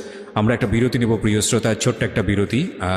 যদিও সে অনেক বড় একটা ভয়ানক রকমের বেয়াদবি করেছে এখানে, কিন্তু কোশ্চেনটা অনেক বেশি বোল্ড, এবং বোল্ড এই কারণে ও যেটা বলেছে সেটা ও সঠিক বলেছে, এবং সঠিক বলেছে এই কারণে যে আসল সিচুয়েশনটা তো আসলে তাই। বিয়ে যাকে করছে তাকেই তো দেখা উচিত, তার মাকে কেন দেখবে বা তার পরিবারের অন্য বিষয়কে কেন দেখবে? হ্যাঁ, দেখবে অবশ্যই, কারণ সে যে সেই পরিবারে বড় হয়েছে সেটা অবশ্যই তাদের জন্য প্রয়োজন। কিন্তু যদি কোশ্চেনটা এরকম হয়ে যায় যে না মেয়ে ফ্যাক্ট না, ফ্যাক্ট হচ্ছে মেয়ের মা, তাহলে কোশ্চেনটা অবশ্যই লজিক্যাল। ওকে, বলুন। তারপর যখন আমি রাসেলের বাবার সাথে এই বেয়াদবিটা করলাম, ওর বাবা আমার উপর খুব রেগে যায়। তো পরে আমি এই ব্যাপারটা নিয়ে রাসেলের ফ্রেন্ড শুভর সাথে একটু কথা বলি যে ভাই এগুলো কি হচ্ছে, আপনি বলেন এগুলো কি মেনে নেওয়া সম্ভব। যখন শুভ এই ব্যাপারটা জানতে পারে, আমার মায়ের ব্যাপারটা, রাসেলের ব্যাপারটা, তখন সে আমার বলে যে আসলে শুভা তোমাকে থাপ্পড় মারা উচিত। পরে আমি বললাম যে কেন ভাইয়া? বলে কি তোমাকে আমি এর আগে কয়েকবার থিংস দিছি। পরে আমি বলছি আপনি আমাকে কেমন থিংস দিছেন যে যেটা আমি কিনা বুঝতেই পারলাম না। তো তখন যখন আমি এই কথাগুলো তারা বললাম, সে আমার বলতেছে যে শোনো আসলে ওদের ফুল ফ্যামিলিটাই এরকম। আজকে যদি তোমার সাথে রাসেলের বিয়েও হয়, দেখবে 2 দিন পর ওর বড় ভাই তোমার সাথে খারাপ আচরণ করা শুরু করছে। তারপর মানে আমার তো অলরেডি রাসেলের প্রতি একটা ঘৃণা চলেই আসছে, তার মধ্যে ওর ফ্যামিলি ব্যাকগ্রাউন্ড সম্পর্কে যখন আমি আস্তে আস্তে ওর ফ্রেন্ড শুভর কাছ থেকে জানতে পারলাম, তখন তো আমার পক্ষে কোনোভাবেই আর কোনো কিছু মেনে নেওয়া সম্ভব না। তারপর আমি কি করব কিছু বুঝতে পারতেছিলাম না। এই কথাগুলো শোনার পর তাৎক্ষণিক আমি ওখান থেকে চলে এসে আর রাসেলের বাসায় যাই, মানে ওর মেসেজে ওর কলার ধরে, মানে যে গেঞ্জির টি শার্টটা পরেছিল ওটার কলার ধরে ওকে রাস্তায় নিয়ে এসে রাস্তার মাঝখানে ওকে একটু থাপ্পড় মারি যে তোর মতো ছিল এটাই প্রাপ্য। ওইটা বলে বাসায় এসে সহ্য করতে পারি না আসলে, যে আমি যাকে এতটা বেশি লাভ করি তার ব্যাপারে আমি এমন কিছু জানলাম যেটা কিনা আমি এতদিনে জানতে পারলাম না। এত বড় ভুলটা আমি কেমনে করলাম? মানে তখন নিজের প্রতি এতটা বেশি ঘৃণা হচ্ছিল, আর মানে তখন মনে হচ্ছিল যে দুনিয়ার কাউরে আর ঘৃণা করার দরকার না, আমার নিজেই এনাফ আমার নিজের জন্য। তারপর কী করবো কিছু বুঝতে পারতেছিলাম না, মাথা পুরোপুরি খারাপ হয়ে গেছিলো, মোবাইল ভেঙে ফেলছি, প্লাস ঘরের মধ্যে মানে কিচ্ছু বুঝতে পারতেছিলাম না আসলে আমি করবোটা কি। তখন কোনো কিছু হাতে না পেয়ে পেলাম ব্লেড। হাতে ব্লেড পেয়ে আমার আর কোনো চিন্তা নেই। আমি আবার যে কোচিংয়ে পড়তাম ওই স্যার আবার মাঝে মধ্যে আমাদেরকে মানে সচেতন করার জন্য অনেক কথা বলতো। উনি একবার বলেছিল যে সুইসাইড করার জন্য অনেকে আছে যে মানে পানিতে ঝাঁপ দেয় বা কলাই দড়ি দেয়। আসলে এর চেয়ে সহজ উপায় হচ্ছে যে যদি কেউ হাতের শিরা কেটে দেয়, ক্লাসে বলেছে হ্যাঁ, যদি শিরা কেটে দেয় তাহলে 10 মিনিট সর্বোচ্চ, তাহলে এই 10 মিনিটের মধ্যে সে মারা যাবে, এটা কনফার্ম। তো সো এইসব ভুল যেন আমরা ভুলেও না করি, মানে এটা জাস্ট আমাদেরকে সচেতন করার জন্য করেছে। কিন্তু সচেতন করার জন্য বলে সে টেকনিক বলে দিয়েছে। টেকনিক বলতে এখন আমার কাছে ওটাই, এখন আমার মাথায় হ্যাঁ, অনেক সময় ব্যাপারটা এরকমই আসলে, কেউ হয়তো সচেতন করার জন্য বলছে, কেউ হয়তো এটাকে নেগেটিভলি ব্যবহার করছে। তো তুমি ওটাকে কি করলা? আমি নেগেটিভলি নিয়েছি। ফাইন। আমি হাত কেটে ফেলি, অ্যান্ড হাত কাটার পর আমার আর কোনো সেন্স নেই, মানে শিরা কেটে ফেলে? হ্যাঁ, হাতে শিরা কেটে ফেলি। অ্যান্ড আমি ওইটা কেটে মানে আমি আবার মানে হাত কেটে আমি আবার আমার রুমে গেছি। আমি এটা কেটেছিলাম আমার রুমে, তখন আমার রুমটা খালি ছিল। আমি আমার রুমে তো কাটতে দিবে না, আর স্বাভাবিক মরলে তো দোষ হবেই তাদের ঘাড়ে, এর জন্য আমি আমার রুমে গিয়ে হাত কেটে দিছি। কেটে আমি আবার হাঁটতে হাঁটতে আমার রুমে গেছি। রুমে গিয়ে ব্লেডটা ওয়াইড্রবের যে কাপড়টা ছিল ওটার নিচে ব্লেডটা রাখছি। ব্লেডটা রেখে আম্মুর ফোন নিয়ে আমার রুমে আসছি। আমার রুমে এসে বললাম, ওর মানে রাসেলের বড় ভাইকে ফোন দিছি। ফোন দিয়ে বললাম যে আপনাদের মতো নোংরা পরিবারে যাওয়ার চেয়ে আমার মরে যাওয়া অনেক ভালো। আজকের পর থেকে আপনারা কোনোদিন শুভাকে আর পাবেন না, দয়া করে আমাকে আর কোনোদিন জ্বালাবেন না। তারা মনে করছে হয়তো আমি কোথাও চলে যাচ্ছি, অলরেডি তো আমি রাসেলকে মেরেই আসছি। তো এরপর আমার হাত থেকে ফোনটা পড়ে গেছে, আমি সেন্সলেস। তারপর আমার আর কোনো সেন্স নেই। তারপর যখন আমার 4 ঘন্টা পর যখন সেন্স ফিরে, তখন আমি হসপিটালে, অ্যান্ড আমার হাতে ব্যান্ডেজ করা। পরে আম্মুর মুখ থেকে যেটা শুনলাম যে আমার হেঁটে যে আমি আম্মুর রুমে গেছি আবার আমার রুমে আসছি, তখন রক্তগুলো নাকি নিচে পড়েছিল, যেটা কিনা আম্মু দেখতে দেখতে আমার রুমে আসছে। অ্যান্ড এসে দেখে যে আমি পড়ে আছি, মনে করেছিল শুয়েছিলাম, কিন্তু রক্ত দেখে সে আর ঠিক থাকতে পারেনি। হয়তো বা আমার রক্ত তার মধ্যে কোনোটা যদিও চেঞ্জিং আনে। তো সে আমার রুমে এসে যখন আমার হাতটা কাটা দেখে, হাতের মধ্যে তাড়াতাড়ি করে কাপড় পাচ্ছে। তারপর রাসেলকে ফোন দেয়, রাসেল আর আম্মু আর আমার নানুকে ফোন দেয়। 3 জন মিলে আমাকে হসপিটালে নিয়ে এসে আমার হাতে সেলাই করে প্লাস হাতটা ঠিক করে। কোন হসপিটাল এটা? আলসান। এই হসপিটালে সাধারণত এগুলো নেওয়ার কথা না, কেস নেওয়ার কথা। হ্যাঁ, কেস নেওয়ার কথা। এই জায়গায় আরও একটা কথা হচ্ছে যে কেন কেস নেয়নি, আমার খালামণি এখানে জব করে। সামহাউ সে ম্যানেজ করেছে। সামহাউ বলতে আমাকে যে নিয়ে আসছে, পিছনের একটা গেট আছে, ওই গেট দিয়ে আমাকে নিয়ে এসে একেবারে 4 তলায় নিয়ে গেছে, যেখানে অপারেশন থিয়েটার। 4 তলায় নিয়ে গিয়ে অপারেশন থিয়েটারে জাস্ট ওনার যে পরিচিত ডক্টরটা আছে, মানে মানে উনি হসপিটালেও জব করে, আবার ওই ডক্টরের বাসায়ও জব করে, তো কাজ করে, যার কারণে ওনাকে ডেকে এনে আমার হাতটা কোনোভাবে ওয়াশ টাশ করে ঠিক করছে, মানে শিলি দিছে। তারপর এই ব্যাপারটা হসপিটালের কেউ তেমনভাবে জানতো না, কারণ যেহেতু আমাকে আস্তে করে নিয়ে আসছে, আর আমাকে কোলে করে উপর অব্দি তুলছে পুরোটাই রাসেল। তারপর যখন বাসায় নিয়ে আসি, আমার একটাই কথা ছিল, যদি রাসেল আমার সামনেও আসে আমি হাতের শিলি তো খুলবই, প্লাস নিজেকে আবার ওই জায়গায় মানে আবার ব্লেড দিয়ে আমি নিজেকে নিজে শেষ করে দেবো। এরপর বাঁচানোর আর কোনো স্কোপ থাকবে না। এবার তো দরজা খোলা ছিল, এরপর আবার দরজা না, যেটা আটকে করবো, যাতে কেউ খুলতেও না পারে। আমার কথাটা এরকম ছিল তাদের কাছে। তারপর পরে রাসেলের ফ্যামিলিরা আমাকে দেখতে আসে আবার আমার অসুস্থ অবস্থায়। পরে আমি ওদেরকে অনেক অপমান করি। পরে আমি বলি যে যদি আপনারা মানুষ হয়ে থাকেন জীবনের মধ্যে আমার সামনে আসবেন না, আপনার মতো ফ্যামিলির ছেলে বিয়ে করা তো দূরে থাকা, আমি কিন্তু মুখও দেখব না। এরপর শুভ মানে রাসেলের যে ফ্রেন্ড ছিল শুভ, ও মেবি রাসেলকে অনেক কথা বলে, যার কারণে রাসেল সহ্য করতে না পেরে চলে যায়, পুরোপুরি টোটালি কন্ট্যাক্ট অফ করে সিম চেঞ্জ করে এলাকা ছেড়েই চলে যায়। কে? রাসেল। ওকে। তারপর আম্মুর সাথে রাসেলের কোনো কন্ট্যাক্ট নেই। আম্মু তো পুরো দিশেহারা, রাসেলের কোনো খোঁজ পাচ্ছে না। প্লাস এখন আরও আমাকে ইমোশনালি বোঝানোর চেষ্টা করছে যে না, আসলে আম্মু আমার প্রতি অনেকটা কনসেপ্ট, মানে সে বোঝাতে চাচ্ছে যে না, সে আমার জন্য রাসেলকে খুঁজছে। তখন আমি বললাম যে আমার জন্য রাসেলকে খুঁজে কোনো লাভ নেই, রাসেলকে তুমি যদি এখন মানে রাজা সেজে আমার সামনে দাও, আমি কিন্তু তাকে কখনো আর অ্যাকসেপ্ট করতে পারবো না, বিকজ আমার পক্ষে এটা সম্ভব না। পরে আম্মু ওই জিনিসগুলো হয়তো বুঝতে পারছে, পরে আম্মু আর এই জিনিসগুলো ট্রাই করেও নি। পরবর্তীতে বিয়ের জন্য পরে রাসেলের ফ্যামিলি চলে গেছে, আমাদের রাসেলের ফুল প্রুভলি টোটালি রাসেলের সাথে কন্ট্যাক্ট অফ, মানে আমাদের ফুল ফ্যামিলি। এর মধ্যে হাত কাটা নিয়ে বাবার কাছে খবর গেল যে রাসেলের সাথে নাকি আমি ছিলাম, যেটা কিনা মিস ইনফরমেশন। আমি বুঝতে পেরেছি। তারপর তোমার বাবা কি করলো? তো এই জিনিসগুলো বাবা শোনার পর বাবা আমাকে বললো যে তুই কাটছোস তো ঠিক আছে, তা হাত কেটে দরজাটা কেন ওপেন রাখলি? তোর মা ইমোশনালি এটা তুই জানিস। একেবারে মানে আমার বাবা অনেক হার্ড, এতটাই হার্ড যে বলার বাইরে। দেন অক্টোবরের 3 তারিখে রাসেল এলাকা ছেড়ে চলে গেল, আমার ওর সাথে আর কোনো কন্ট্যাক্ট নেই। অক্টোবর 4 তারিখ থেকে আমার মডেল টেস্ট শুরু হলো। দেন এর মধ্যে আমার ফ্যামিলিতে আর কোনো ঝামেলাও নেই, কোনো গ্যাঞ্জাম নেই। তারপরে আসলো আমার এসএসসি পরীক্ষা শেষ ফেব্রুয়ারিতে এসএসসি পরীক্ষা শেষ। তারপর মার্চ মাসে, তখন এর মধ্যে আম্মু আমার সাথে খুবই ভালো আচরণ করছে, যেটা কিনা আমি তার কাছ থেকে আশা করিনি। কিন্তু বাবার সাথে আমার কোনো কন্ট্যাক্ট নেই। ওই দিন লাস্ট কথা হয়েছিল, এরপর আমার সাথে বাবার আর কোনো কন্ট্যাক্ট নেই। তারপর অক্টোবরের পর মানে ফেব্রুয়ারির পর এক্সামের শেষে এরপর দেখি যে আম্মু আবার সে আগের মতো ফোনে কথা বলছে। এখন বাসায় না আনে না, বাট বাইরে মিট করছে, বাইরে ঠিক মিট করছে, কথা বলছে। অ্যান্ড আমার তখন এতটা টেক কেয়ারিংয়ের ব্যাপার ছিল না। এখন আমি আমার নিজের মতো থাকলেই এনাফ। উনি যে আমাকে জন্ম দিয়েছে আমি এটা মনে করি না।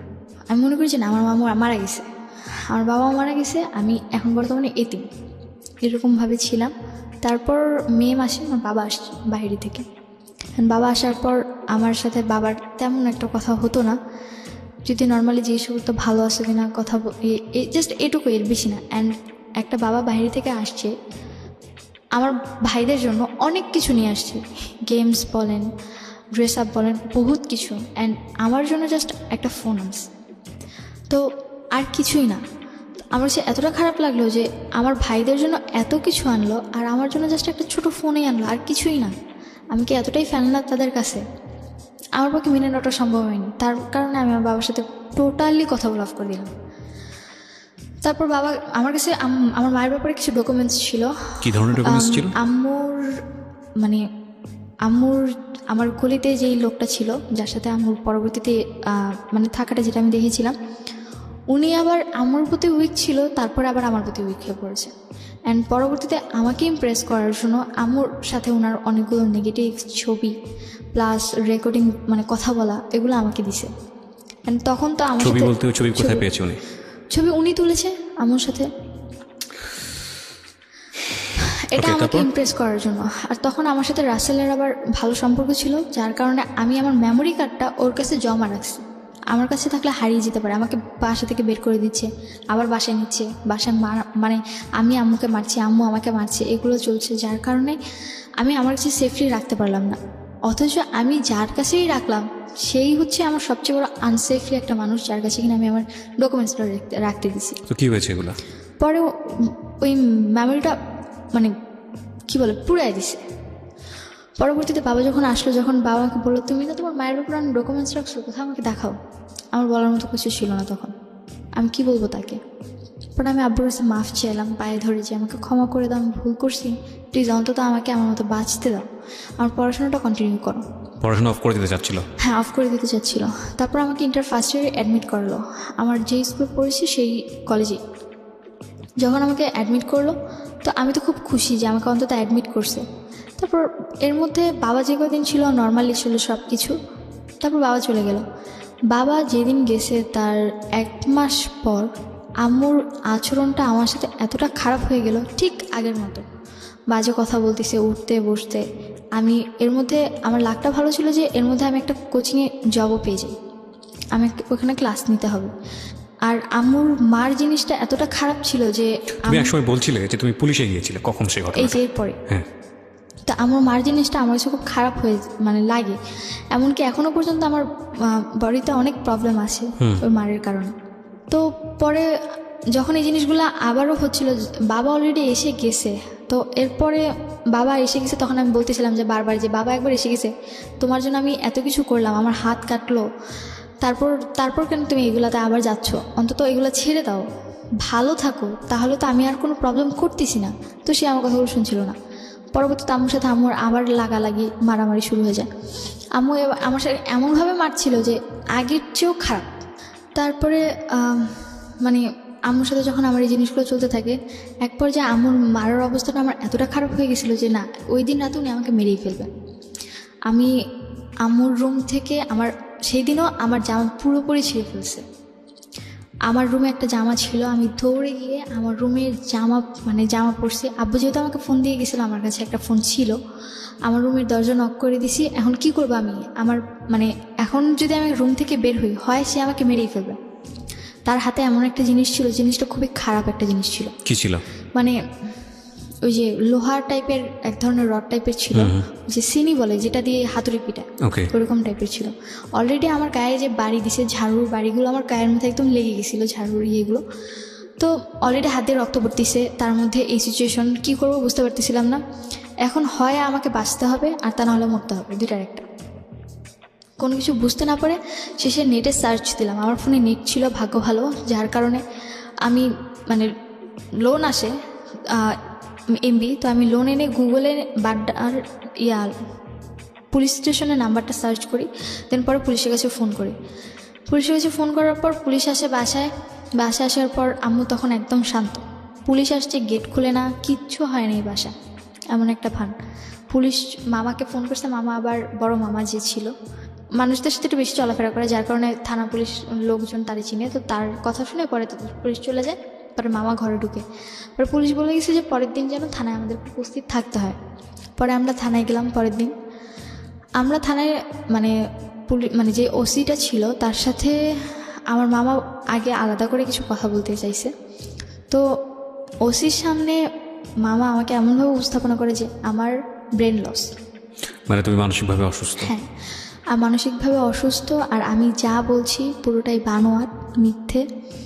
তার উপর আমার তখন 18 হয়নি। আর আমি যতদূর পরবর্তীতে শুনেছি যে 18-র আগে নাকি বাংলাদেশের কোথাও কোনো ছাত্র বলেন বা ছাত্রী বলেন, কারোরই পুলিশ স্টেশনে কোনো কমপ্লেন ইজিলি নেওয়া হয় না, বা তাদের কথা মানাও হয় না।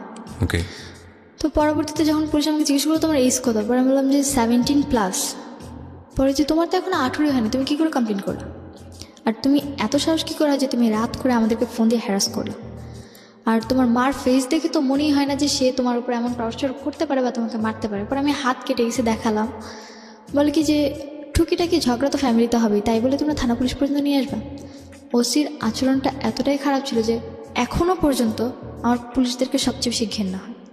আমি একসময় তাদেরকে অনেক রেসপেক্ট করতাম। উইথ ডিউ রেসপেক্ট, সব অবশ্যই একরকম না, সব পুলিশ একরকম না, যে কারণেই আমাদের একটা বড় ভুল হয়ে যায়। আমরা একজনকে দিয়ে পুরো কমিউনিটিকে চিন্তা করি। আমি আমার লাইফে, আমরা কিছুদিন আগে এখানে একজন পুলিশ অফিসারের জীবন গল্প প্রচার করেছি বুধবারে, যদি তোমার শোনা হয়ে থাকে।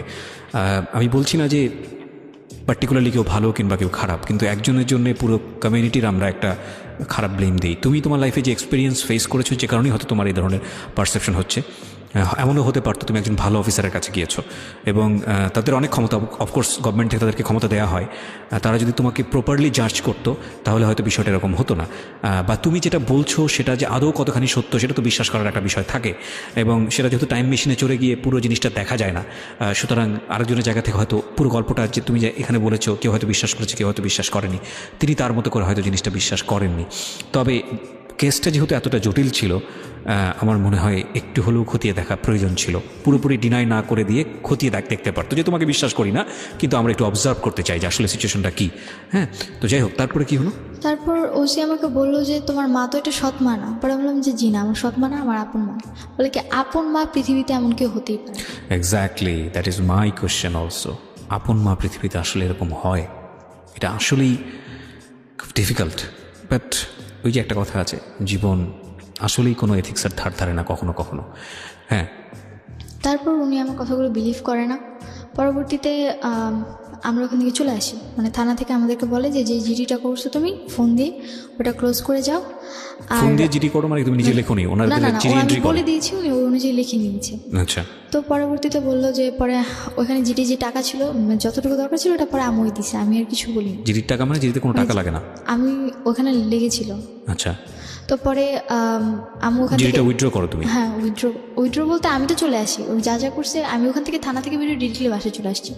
বাসায় এসে বাসার পিড়ার সামনে বসেছিলাম। তো পরবর্তীতে দেখলাম যে এখন আমি পুরোপুরি অসহায়, মানে আমার পাশে না আছে গভর্নমেন্ট, না আছে আমার ফ্যামিলি, না আছে আমার কোনো রিলেটিভ, না পাইলাম আমি আমার লাইফে আমার ভালোবাসার মানুষটা, কিছুই নাই। লাস্ট কিছু আর কি বলার আছে? আর আর কি বলতে তারপর এখন পর্যন্ত ওইভাবেই চলছে দিন। এখন আমার আম্মুর সাথে আমার টোটালি মানে কোনো কথা নেই, মানে সে বললে বলে কিন্তু আমি শুনি। এখন টোটালি আমি তার সাথে কোনো কথা বলি না, মানে একটা বোবা যেরকম থাকে আমার একটা বাড়িতে, আমি সেম ওইভাবে থাকি। প্লাস আমি শুধু জাস্ট ওই বাড়িতে থাকি, আমার খাবার খরচ, পড়ার খরচ যতটুকুই আছে ফুলটা এখন নিজেকে চালাতে হচ্ছে। খাবার খরচ তোমাকে দিতে হয়? হ্যাঁ, আমার নিজেটা নিজেকে করতে হয়। কজ আমার মা ডিরেক্টলি কথা, যদি আমি আমার বাসার খাবার খাই তাহলে আমি আমার মরা ভাইয়ের মাথা খাই। তুমি কীভাবে চালাও এটা? কোচিং করে যে পয়সাটা হ্যাঁ, পাও? কোচিং করে যেই বেতনটা পাই ওটাতে আমার খাবার খরচ হয়ে যায়। মানে এই টাকাটা তুমি তোমার ফ্যামিলিকে দাও? না, ফ্যামিলিকে দিই না, মানে তুমি নিজে নিজে, কজ ওনারা আমার জন্য করবে না।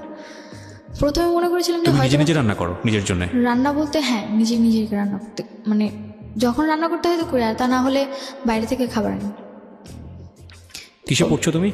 আমার পড়াশোনা ইন্টার ফার্স্ট ইয়ার পুরোপুরি কমপ্লিট করেছি, অ্যান্ড সেকেন্ড ইয়ার ভর্তি ডেট ছিল, এখন নেই। এখন পড়াশোনা স্থগিত। পড়াশোনা বন্ধ করে দিয়েছে? হ্যাঁ, পড়াশোনা টোটালি বন্ধ। কজ আমার পক্ষে তো নিজের পড়াশোনা এতটা চালানো সম্ভব না, পড়াশোনাটা এত সহজভাবে চালানো যায় না। Very ugliest situation of. এখন পর্যন্ত তার কথাবার্তার সিচুয়েশন এরকম চলে যাচ্ছে, অ্যান্ড এখনও প্রতি রাতে আমার নামে আজও সেই কথাগুলো বলে যাচ্ছে। আমি বোধহয় জীবনে কখনোই কথাগুলো অফ করতে পারবো না তার। আচ্ছা, আমি না মানে গল্পটা শোনার পরে এতগুলো অ্যাঙ্গেল গল্পের, যেই অ্যাঙ্গেলেই কথা বলতে চাই না কেন, ঘন্টার পর ঘন্টা বলতে পারবো, কিন্তু আমি আসলে এত বেশি অ্যাঙ্গেল তো আমি কী বলবো আমি বুঝতে পারছি না। আমার শুধু এতটুকুই, মানে যতটুকু মনে আসছে, যা আসছে বলে দিই, আমার কাছে এরকম মনে হচ্ছে। প্রথম কথা হচ্ছে, তুমি আজকে যে ঘটনাটা বললা এটা তোমার লাইফে ঘটেছে কি ঘটেনি সেটা আমি জানি না, মানে টু বি অনেস্ট, কারণ আমি এগুলো দেখে আসিনি। কিন্তু এই রকম ঘটনা মানুষের জীবনে ঘটা সম্ভব সেটা আমি বিশ্বাস করি। এর চেয়েও ভয়ানক ঘটনা সম্ভব আমি বিশ্বাস করি। ওকে, তো সেই জায়গাটা থেকে তোমার প্রতি আমার একটা অন্য ধরনের সিম্প্যাথি আছে, টু বি অনেস্ট। আরেকটা বিষয় সেটা হলো যে তোমার আম্মুকে আমি কোনোভাবেই তার দিকে আমি আঙ্গুল তুলছি না। আমাদের অনুষ্ঠানের নিয়ম অনুযায়ী এটা যায় না। তুমি যার সম্পর্কে যেটা বলো না কেন, আমরা আঙ্গুল তুলতে পারি না একটা কারণে। হ্যাঁ, ফাইনালি হয়তো জাজমেন্টের জায়গা থেকে কেউ একজন দোষী, কেউ একজন নির্দোষ, কিন্তু আমরা জাজমেন্ট যেহেতু করি না, আমরা প্রত্যেকটা মানুষকেই ভ্যালুয়েবল মনে করি। তোমার তোমার আম্মার জীবন গল্পটা যদি আমরা জানতে পারতাম, বা তোমার আম্মার জীবনের সিক্রেটসটা যদি আমরা জানতে পারতাম তার মতো করে, হয়তো সেখানে হাজারটা লজিক দাঁড় করাতো সে। সুতরাং সেদিক থেকে হয়তো তার প্রতি অন্য রকমের সিম্প্যাথি থাকতো।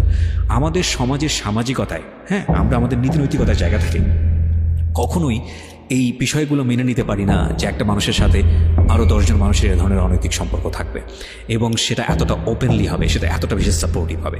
কিন্তু এটা সত্য, সমাজের এই হিডেন ফেসটা বা ফ্যামিলির এই হিডেন ফেসটা আমরা কখনোই ওপেন করি না, কিন্তু ভেতরে ভেতরে অনেক কিছুই ঘটে যেটা সামনে আনার মতো না, বা সামনে আমরা আনতে চাই না সামাজিক ট্যাবু থেকে। আমি আমার নিজের ব্যক্তি জীবনের অভিজ্ঞতার কথা বলতে চাই না এই কারণে যে আমি যখন এই বিষয়গুলো নিয়ে রেডিওতে কাজ করা শুরু করেছি, বা আমি যখন ওপেনলি আনার চেষ্টা করেছি, তখন আমাকে ব্যক্তি জীবনে বা পারিবারিক জীবনে বা সামাজিক জীবনে অনেক ধরনের হ্যাসল কিন্তু ফেস করতে হয়েছে। কিন্তু আমাদের এইমটা ছিল, থিমটা ছিল এটাই যে একজন মানুষ যদি সচেতন হয়, মানে অন্তত এইরকম ঘটনা ঘটছে, এর চেয়েও ভয়াবহ কন্টেন্ট আমরা আমাদের টেলিভিশনে, সোশ্যাল মিডিয়াতে বা অন্য কোথাও দেখি। কিন্তু এই ধরনের ঘটনা আমাদের রেডিওতে প্রেজেন্ট করতে গিয়ে অনেক ধরনের বিপদের মুখোমুখি অনেক সময় হতে হয়, অনেক ধরনের কটু কথা আমাদের শুনতে হয়। এবং আমাদের সামাজিকতার জায়গা থেকে আজকাল ফেসবুক আমাদের এত বেশি ওপেন করে দিয়েছে যে আমরা সেখানেও দেখি বিভিন্ন রকমের অনেক কিছু ওপেন। আজকে যেই ঘটনাটা এখানে আমরা উপস্থাপন করলাম অত্যন্ত সাহসের সঙ্গে, আমরা এখানে কাউকে দোষী করতে চাইনি, আমরা এই ঘটনার ফিউচার দেখতে পাচ্ছি। ফিউচারটা অনেক ভয়াবহ এই কারণে যে ধরে নিন ও যেটা বলেছে সব মিথ্যা বলেছে এখানে, এবং মিথ্যা বলে ও যদি নিজের জীবনের প্রতি একটা অন্যায়ও করে বা কারোর প্রতি জিঘাংসাও নেয়, প্রতিশোধও নেয়, সেটা কার লস? সমাজের, নাকি সোসাইটির আগে পরিবারের লস? ও যদি ভয়ানক রকমের অপরাধীও হয়ে থাকে তাহলে এটা কার লস? পরিবারের লস। আনফর্চুনেটলি ওর বাবা মা ওকে প্রপারলি বড় করতে পারেনি, যদিও মিথ্যা বলে থাকে, রাইট? তাহলে ওর বাবা মার উচিত ছিল ওকে প্রপারলি বড় করা। ওর বাবা মা যদি ফেল করে থাকতো, তাহলে ও যদি মানসিকভাবে অসুস্থ হয়ে থাকতো, ওকে রিহ্যাবে কেন দেয়নি? ওকে প্রপারলি যে ইনস্টিটিউশনে গেলে ওকে গাইড করা উচিত সেই ইনস্টিটিউশনে ওকে কেন দেয়নি? ওকে হোস্টেলে রেখে বড়